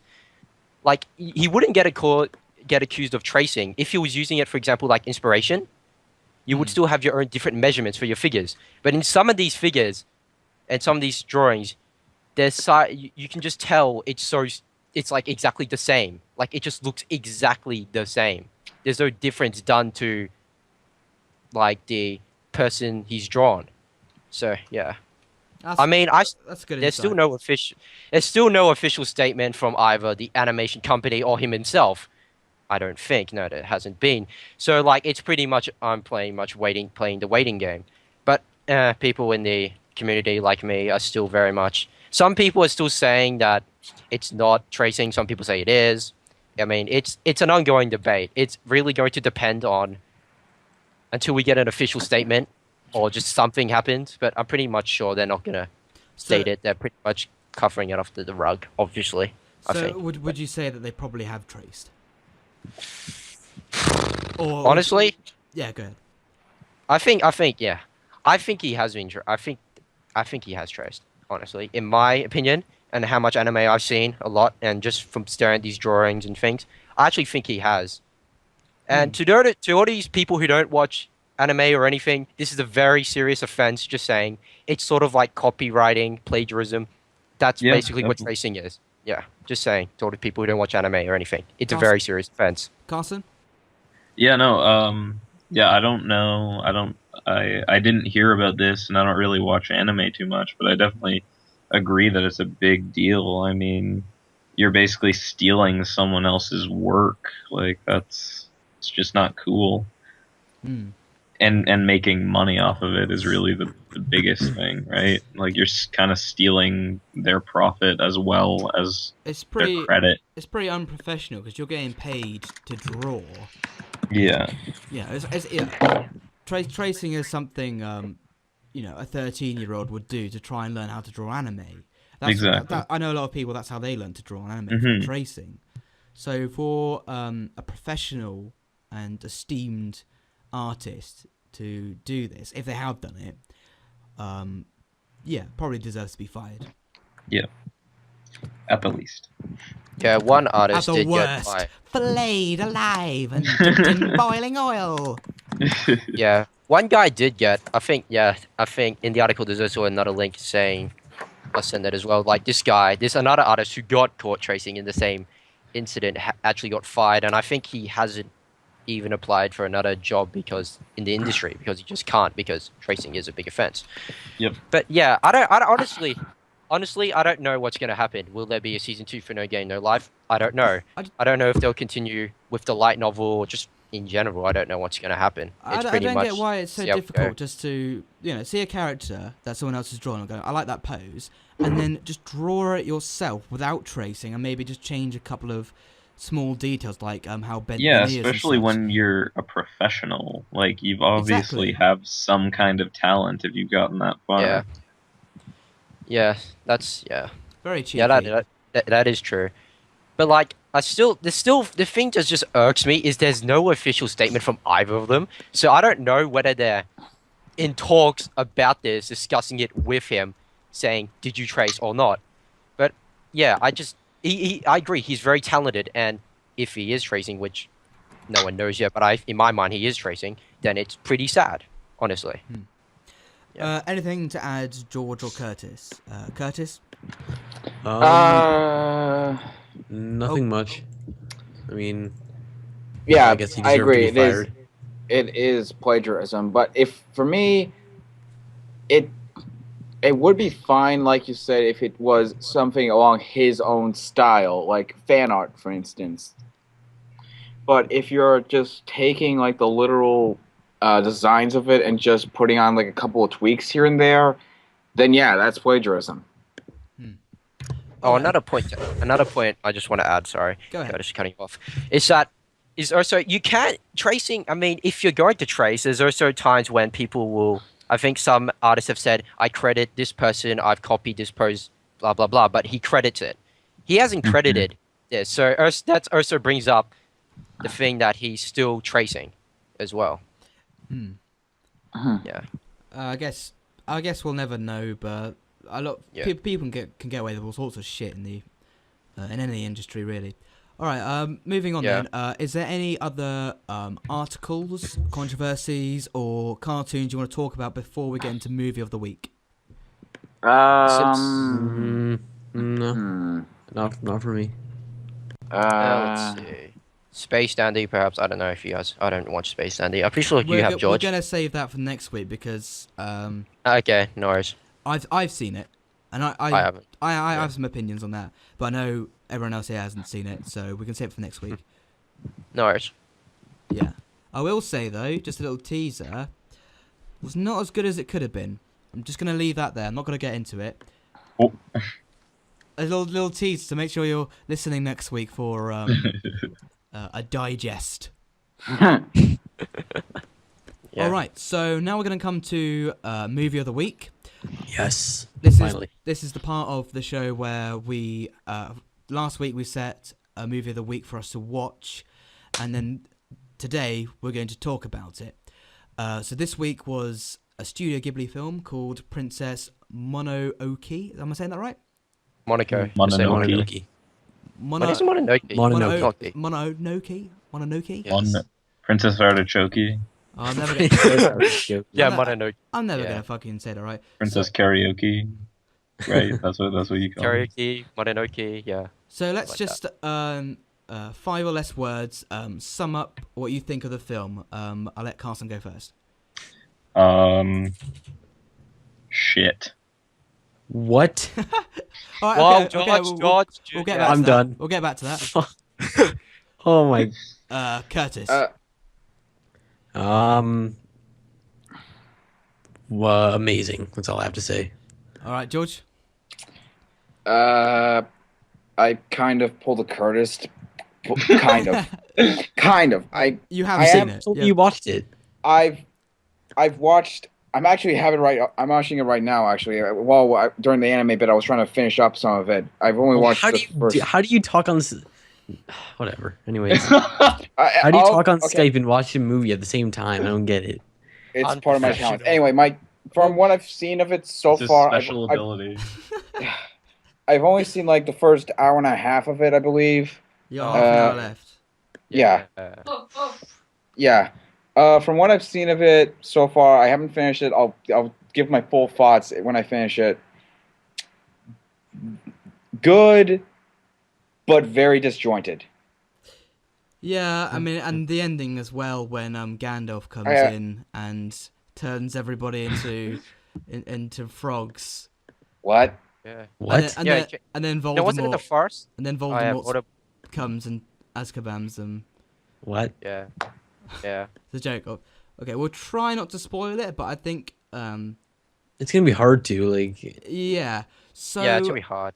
I can leave if you guys want to. You can. No, leave. I mean. No, you can just like yeah, George. I don't know. All right. So Wait, Jack, what are your thoughts on it? Well, here's my 5 words. Don't fuck with Mother Nature. Okay.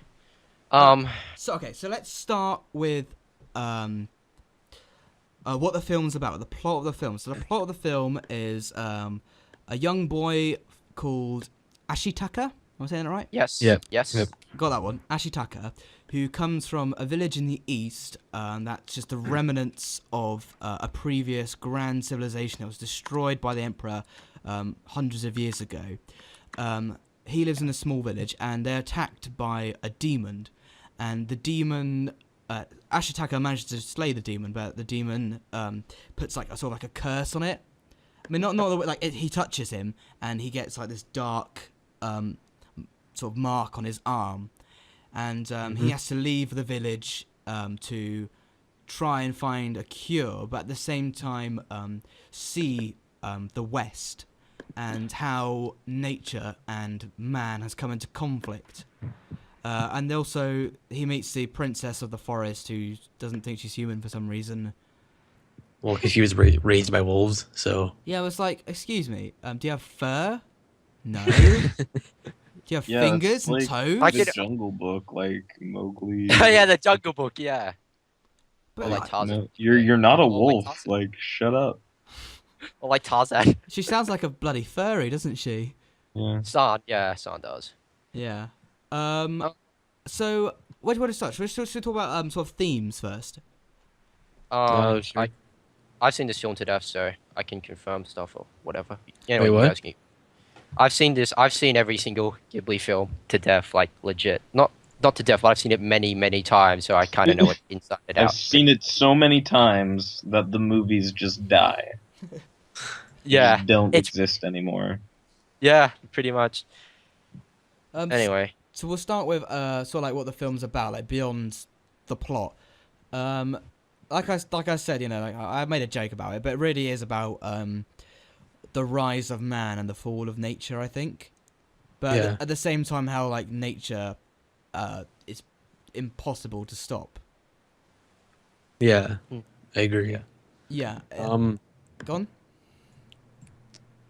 Damn it, I just forgot what I was gonna say. Never mind. Well, I mean, what I don't have other? anything to say. I mean, I've heard like there's some other themes with disability with the lepers and sexism with the women, which I thought were really I think. well worked into it. Yeah, Okay. like, Well, wait, yeah, go on, continue. Curtis. No, you can go.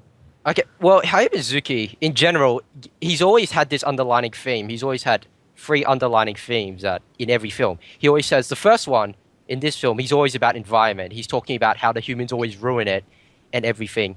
And in this film, you very much see it. The second one is very much, he has a thing for strong female characters. You see this with San and also the females in the village. They're very strong. Yeah. They're not the typical, typical girl who's very weak, needs a man to defend on damsel in distress. And the third theme is pretty much, I think, anti-war, although you don't see it as much in... You do see it a fair bit in Princess Monaco, but there's a fair bit more in his other films, in the sense that, he doesn't like war, and you very much see this as well in Princess Monaco. But yeah, I agree. Well, Yeah, that's... I mean, he sort of says how war is bad. I guess I never really picked up on an anti-war. It's very much... I guess I think that's in most films though. When it's war, it's like stop the fighting. You know, like the fucking Pokemon film where like, Yeah. Ash is like, no, not like this. It's pretty subliminal. So, Wait, in are some you se- dissing some the Pokemon movie? You bet your Honestly, sweet I ass feel I like am. That's literally the best movie ever made in the history of film.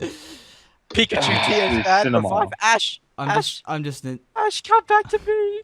It is Pikachu blasphemy. can talk, guys. I'm very Uh, I'm an ignorant person. Go on, guys. That's probably why. Dan, You're an uncultured swine. That's what you are. Oh, getting hot and heavy here, guys. Yeah. But yeah, Anyway, yeah.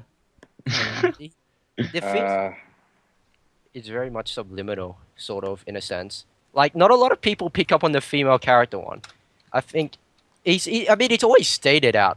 It's sort of like stated out there, but then it's sort of not.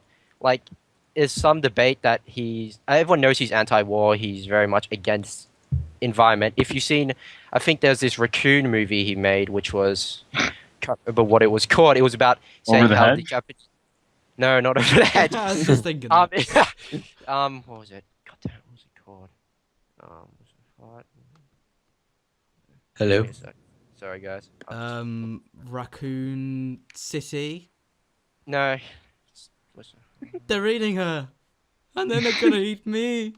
Oh No, my ba- god! Basically, in a nutshell, that film was talking about Well, how all the raccoons were taken out of the village by the humans, and it very much showed his affinity for the environment, basically.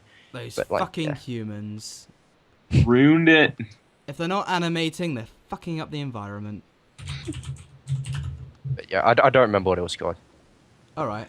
Yeah, but yeah, that's a good example of where you can see his love for the environment. Do you But think? also, Go on. just a little fact about Ghibli films: in every single ending, near the ending scene, there's always a sky there. Just in general, in every single, I think nearly every film Ghibli What? has made, There's think always always a a sky. I think in most Yeah. films there's a sky. Yeah, You there's know. always. Yeah, sure. Just saying. Just people don't know. I mean, the only thing. I think he the means only like film there's a that like a springs to still mind- shot. The only film that springs to mind is Gravity. That doesn't have a sky in it. Yeah. Actually, Oh, no, yeah. even that does at the end. Yeah, at the end. Yeah. That's right. Phil. So do you think Anyway, they pulled off the themes well in this? Were they well executed? I think. I mean, I guess. Oh, okay. it's- Lukewarm. Okay. Why didn't they do it amazingly? I feel like for me, like I said, when I said it felt disjointed, what I meant by that is like there's a lot of points that feel like they were just rushed into it. Like the opening scene of him fighting the boar and the whole conflict of his arm. I felt like that could have been done a little better than it was. Like it felt a little random, a little bit. Well, I think the idea was to create mystery. Like, Yeah. what What is is going this? on? Yeah, It but gets you straight in the action. yeah, still, but I don't know. I'll tell you what. Yeah, What actually bothered me the most. How the characters themselves weren't bothered by some other things. You know, like when a character dies or there's a threat of death, they don't seem to. They're not like, oh shit. They're like, oh, don't do that. Otherwise, I we all guess. die. Like that scene where the guy gets like his arms arrowed off, and he just goes, "My arms!" That's it. He doesn't Well, just Yeah, go like, up. like a guy's Yeah. like head gets like cut clean off. Yeah, with like an arrow. several Arrowed guys off, yeah. get Yeah. decapitated. Yeah, and- Yeah, I Yeah, think this no is the one most like cared. violent Ghibli film too. it's like someone It bonked is, them on the it head with a is. hammer. But also, this is Ghibli's first ever film that tends to get slightly overlooked in some cases by people. Casting your What mic. do you mean by that? Because I thought this film was the movie It's that not- brought Studio Ghibli into the public eye. Well, No, I think no. I don't. But a lot of people assume that is. I still think it was an international release. Was it a success? Sort of was. But I always think that Spirited Away was what got everyone into anime Ghibli films, especially. I don't believe Princess Monaco was. Princess yeah, Monaco I think did Disney well. actually they Yeah. were upset about how it did in North America. I'm pretty sure, like in the box office. Yeah, I don't think it did didn't very do well. Yeah, but like, also Princess Monaco it's made for a vast audience. For me personally, I think Princess Monaco is good, but I can also see the bad of it. The bad bit, in my opinion, is that the spirits bit. If you're sort of like, not saying everyone's going to be like this, but if you're from a Japanese background or Chinese background, when it goes to the talk about the spirits, like the forest walker, for a great forest spirit, and all that stuff and crap, you tend to, if you're from Asian ethnicity, you tend to like just shit. You're like, fuck this, I give up, because it's very much meh. So that's why, in a sense, people were disappointed, because like in the Ghibli film, you always want to mix your own culture into it, and some people felt like, and Disney felt disappointed because they put so much effort into trying to bring about like the Japanese culture on spirits and kodamas and things into it, only to see it not do so well. Yeah, Do you mean they weren't that well executed, or do you mean just was a bit uninspired with it? It felt, well, it was a bit, it didn't go as, I think Disney felt like it was really going to be a great success. Like they thought, oh, it's going to be really good, like Spirited Away, or like sort of like Frozen. Well, this George came Moffat. before Spirited Away, so Yeah, Yeah, this did come in before Spirited Away, but they felt like it could have been that something like that. They assumed. I think it just wasn't. I don't know. No, I don't. I think Princess. think, yeah. like, am I the only person that thought this was like one of the best animated movies that I've seen? Like, I don't know. I thought it was real like amazing in my opinion.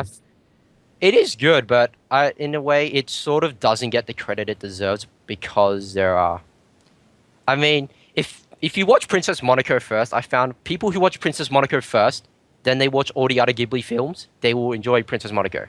But if you watch all these other films like Spirited Away, Howl's Moving Castle, etc., some of the greater ones, and then you watch Monaco, you tend not to like it because. Wait, are it's you just- saying Howl's Moving Castle is better than Princess Mononoke? Yeah, I Dun, am. dun. Really? Right, you can leave this podcast right now, buddy. That's Me, really? I Some thought people. It's up to okay. it's opinion based. I'm not. I'm sort of entirely basing this off fan base a little bit and also my own opinion. But yeah, some people don't like Howl's Moving Castle as well. But yeah, in my opinion, Princess Monaco sometimes doesn't get the credit it deserves. Because I mean, it is good, like you said, Curtis. But there's just, yeah. All right, moving I thought it was on. I thought it was like the best Ghibli film that I've seen. Like better than Spirited Away, I think. All right, Spirited Away shit. So I'll tell you Granted, the new. You want- Spirited Away is really like it's kind of overhyped, I think. But Yeah. Yeah, it's slightly. someone I told still- me that it was the best Ghibli movie, and I watched it, and I was like, well, I guess I don't like Ghibli movies. Did you not like? You said this one was shit, didn't you guys? I mean, I was just Carson. joking. I haven't seen this one. I pulled a Curtis. You bastard. At least I'm watching it. Go on, George. Are you finish wait? your Are you actually watching it right now? Oh yeah. Oh my! By Carson, the time you finish it, we're gonna be done the podcast. Okay, you should have Yeah. you should have just watched it all in one sitting. It just I don't know, whatever. I think Carson, you will like Princess Mononoke, whatever the fuck it's called. Good- Better good than Spirit Away because there's more of a plot to it, Mm. and it's Yeah, less. quite true. It's less silly, I suppose, less light-hearted. Yes, it is. But anyway, it's a different film. So let's go into English dub, maybe. Like, should we talk about like? The How dubbing we wasn't thought- too well, bad. well, yeah, we saw it in English dub. I mean, we'll get back to that in a bit. Let's talk about the technical aspect. So we'll talk about the animation and artwork and a couple of bits of direction. Then we'll go into the dub and then we'll do characters. So did everyone like the animation first? Did you think it was good? Yeah, I thought it was really good. Oh, it's spectacular. Above average. That's kind of a given when you watch a Ghibli movie. Yeah, It's an expectation you put on it. Yeah. it's kind of obvious but- that it's amazing. Well, Yeah. I think Yeah. they use some computer-generated imagery as well. I don't know if. Yeah, for the Yes, for yes, the yes, it did. the Night Walker when the forest spirit changes into like that giant Nightwalker. kind of like Yeah. what is that what it's called, the Night Walker? Yes, it's called Yeah. the night. Yeah. It's called the Nightwalker. Yeah, Yes. I'm pretty sure that was CGI, like mixed with hand drawn animation. I think. Yes, Yeah, yes, and, it was. and the demon tentacle things as well. Yeah. Yeah, that was the Team Technical thing is very much CGI. Yeah, I think that was also his first Ghibli film that used CGI as well. Don't Yeah, you think one of it worked? Couple. It worked so well with the film, like comparing it It to last week's film Titan AE, where they had Oh, yeah. CGI and it really, really stood out. I think that's intentional though. Here, it's used so well, so beautifully woven into the film. You don't really Yeah, notice. yeah, I agree. And you can't really tell the difference, is the thing also. Yeah, I couldn't tell the difference at first, like until somebody like I found like until I Someone told you like looked up There was online. CGI. Yeah, you can't tell because it's just so mixed well Yeah. and adapted in. Has Carson gone AFK? No, I'm here. He just hasn't He's seen got it, nothing to so. say because he didn't watch the fucking film. And that's kind of like, that's very few things you see every now and then, like CGI working it well into like other forms of animation aside from actual full CGI films.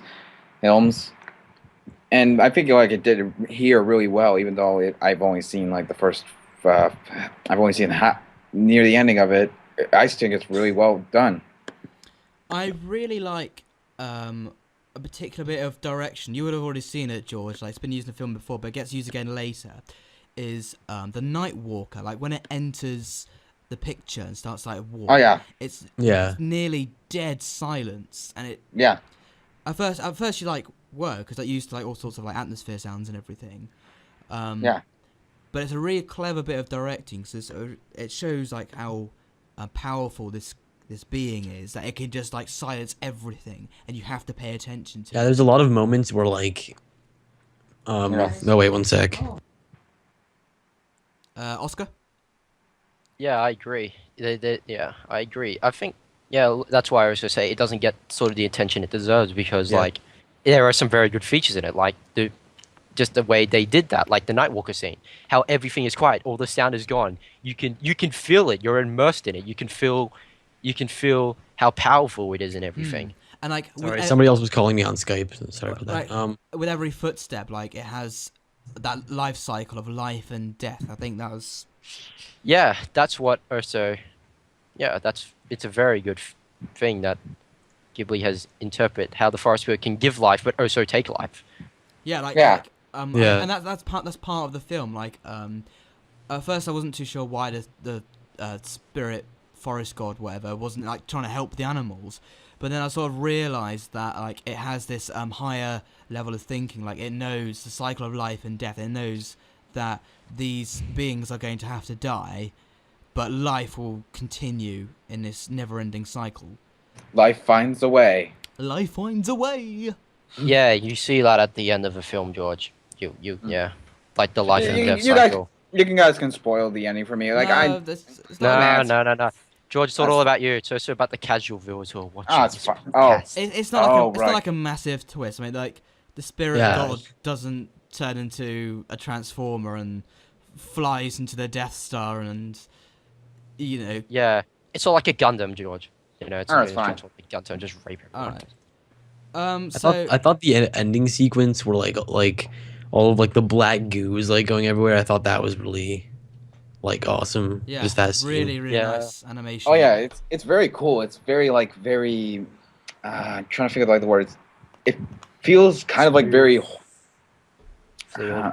I don't know. Yeah, very fluid, very It's not gnarly like- kind of stuff. It's not like rigid. It feels Yeah. it's very much free flowing. It's meant to there. You feel I it's think there. it- I think that makes it kind of like creepier a little bit because it feels like tentacles are like, and they make it look like kind of like liquid a little bit, and it's very cool to look Yeah. at. All right, let's. I know you guys wanted to talk about earlier, so we'll do it now. Voice acting. So we will watch the English dub. Yep. What do you think of that? Better than I thought it would be. It was, some parts were kind of like, I don't know, inconsistent, I guess, but it was decent. I didn't mind it. Yeah, I will agree. Well, yeah, the voice acting sometimes just doesn't really fit with some of the character designs they have. Like that's one of the big things when it comes to this kind of stuff. But it was okay. I'm one of those guys who likes. I would have found a subbed version, but the one I wanted to try to watch it beforehand to get here, I could only find the dub, and I've heard the dub was good or something. But I don't know. I thought the voice actors that they got were really, really good. Oh yeah, they're really good actors. My favourite one was Minnie Driver as Yeah. the Queen or whatever. Like I've Lady seen- Eboshi, yeah, Lady Eboshi, definitely. I've seen her in some Yeah. other stuff, and she's just got one of those really, really good voices.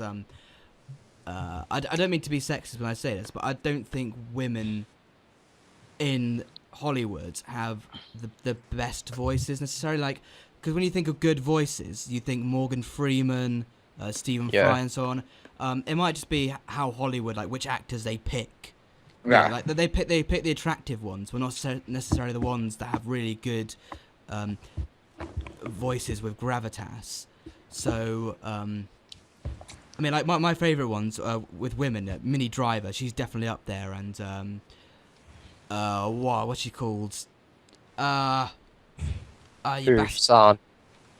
Oh no, idiot. She's old now. Joanna Lumley. Do you know Joanna Lumley? No. Yeah, and some other ones. I think like they should do a lot more voice acting. Their voices you know, really intelligent, breathy, Yeah. sexy. So Minnie Driver was just a standout voice for me in this. The guy for Akatashi, I fucked up again. Ashitaka, Ashitaka. Yeah, I mean, like, Billy Billy Crudup. Crudup. Yeah, he played I think. Yeah, he was decent- good, yeah. but some He could've been places was better. a bit out of place, I think. Yeah. Minnie I Driver think of him didn't as miss a beat. Doctor Manhattan from Watchmen. Oh, he is. Yeah.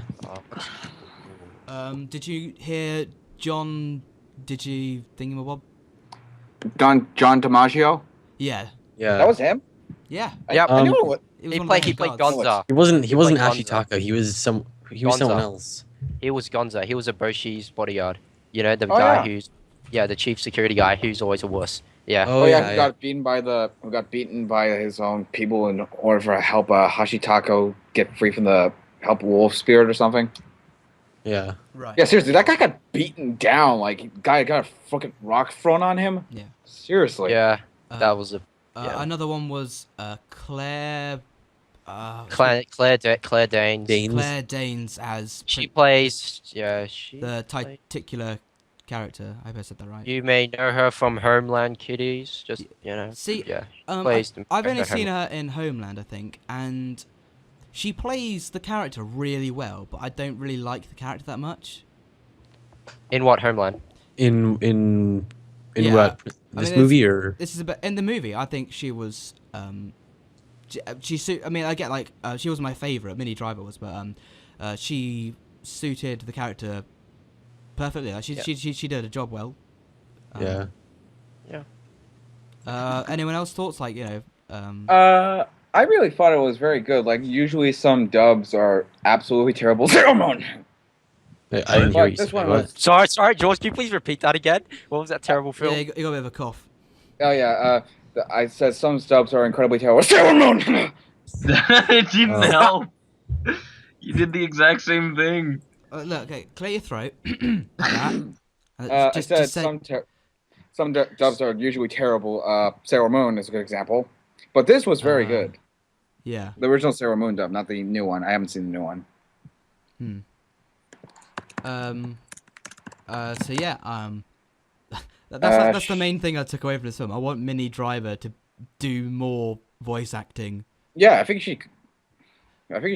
She's got a good voice. Was she the villain or was she?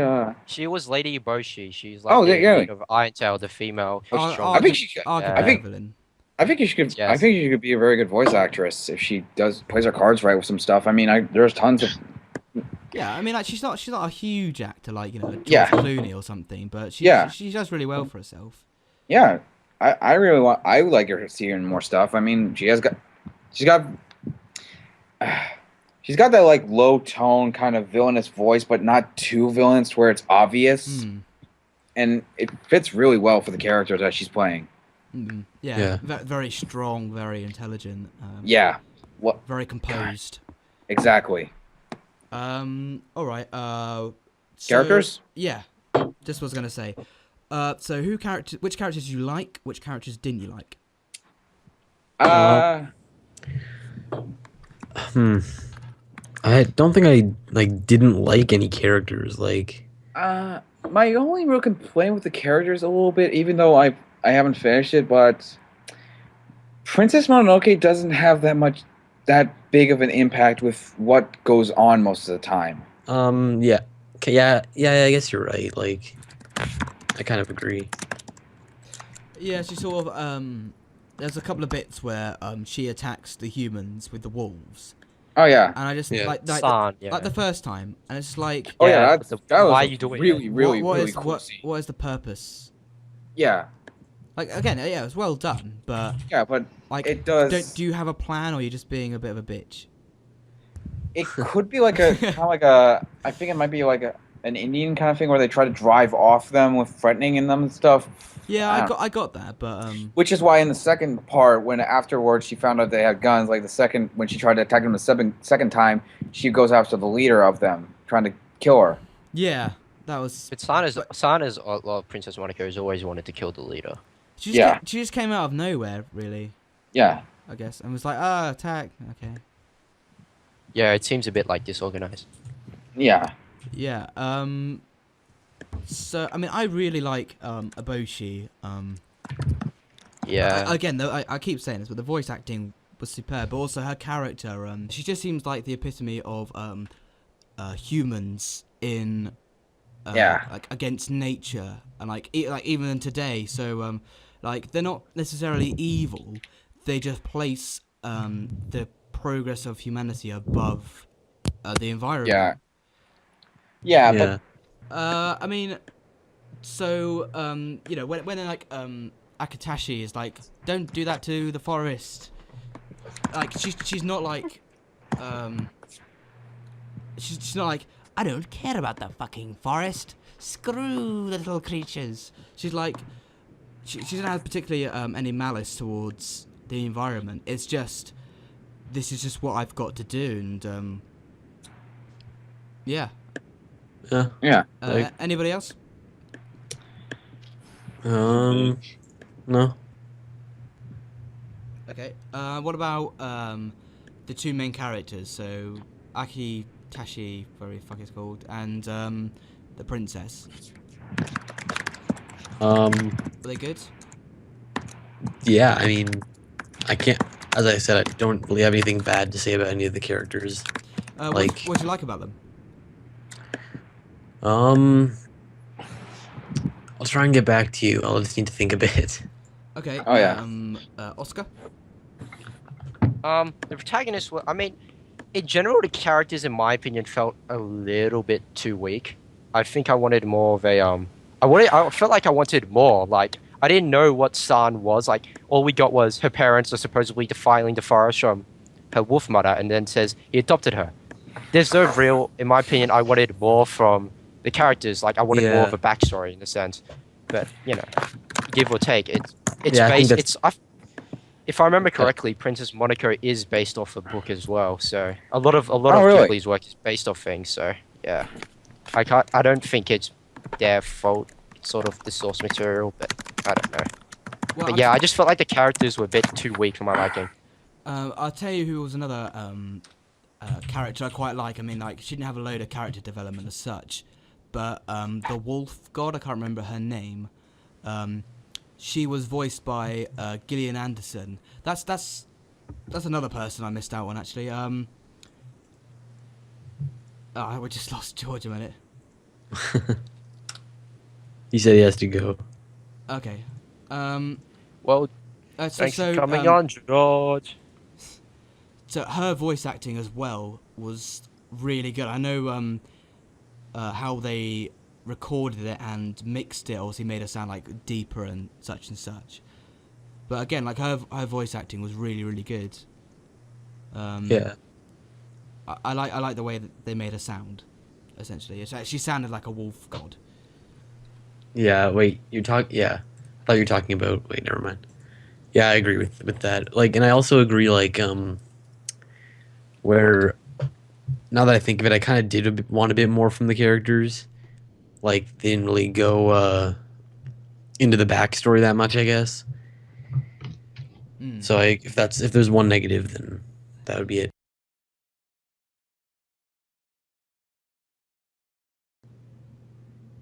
Apparently they're releasing Princess Mononoke on Blu-ray for the first time in What? the US. Whoa. Now with So twice as many excited. frames. Twice as much Japanese. I'll tell you one thing, that monk would just turn into a douche. Like, I thought he'd be like quite an interesting, insightful character like General Iroh in Avatar. And instead he just turns out to be like, well, let's go cut the head off this Nightwalker. Like, you fucking stupid man, you should know better than that. Yeah. Alright, okay, so, do we all, well, I mean all, it's just me and Curtis. Yeah. I know what you were doing, Carson. I think you're watching Will and Grace all week or something. Yeah, you caught me.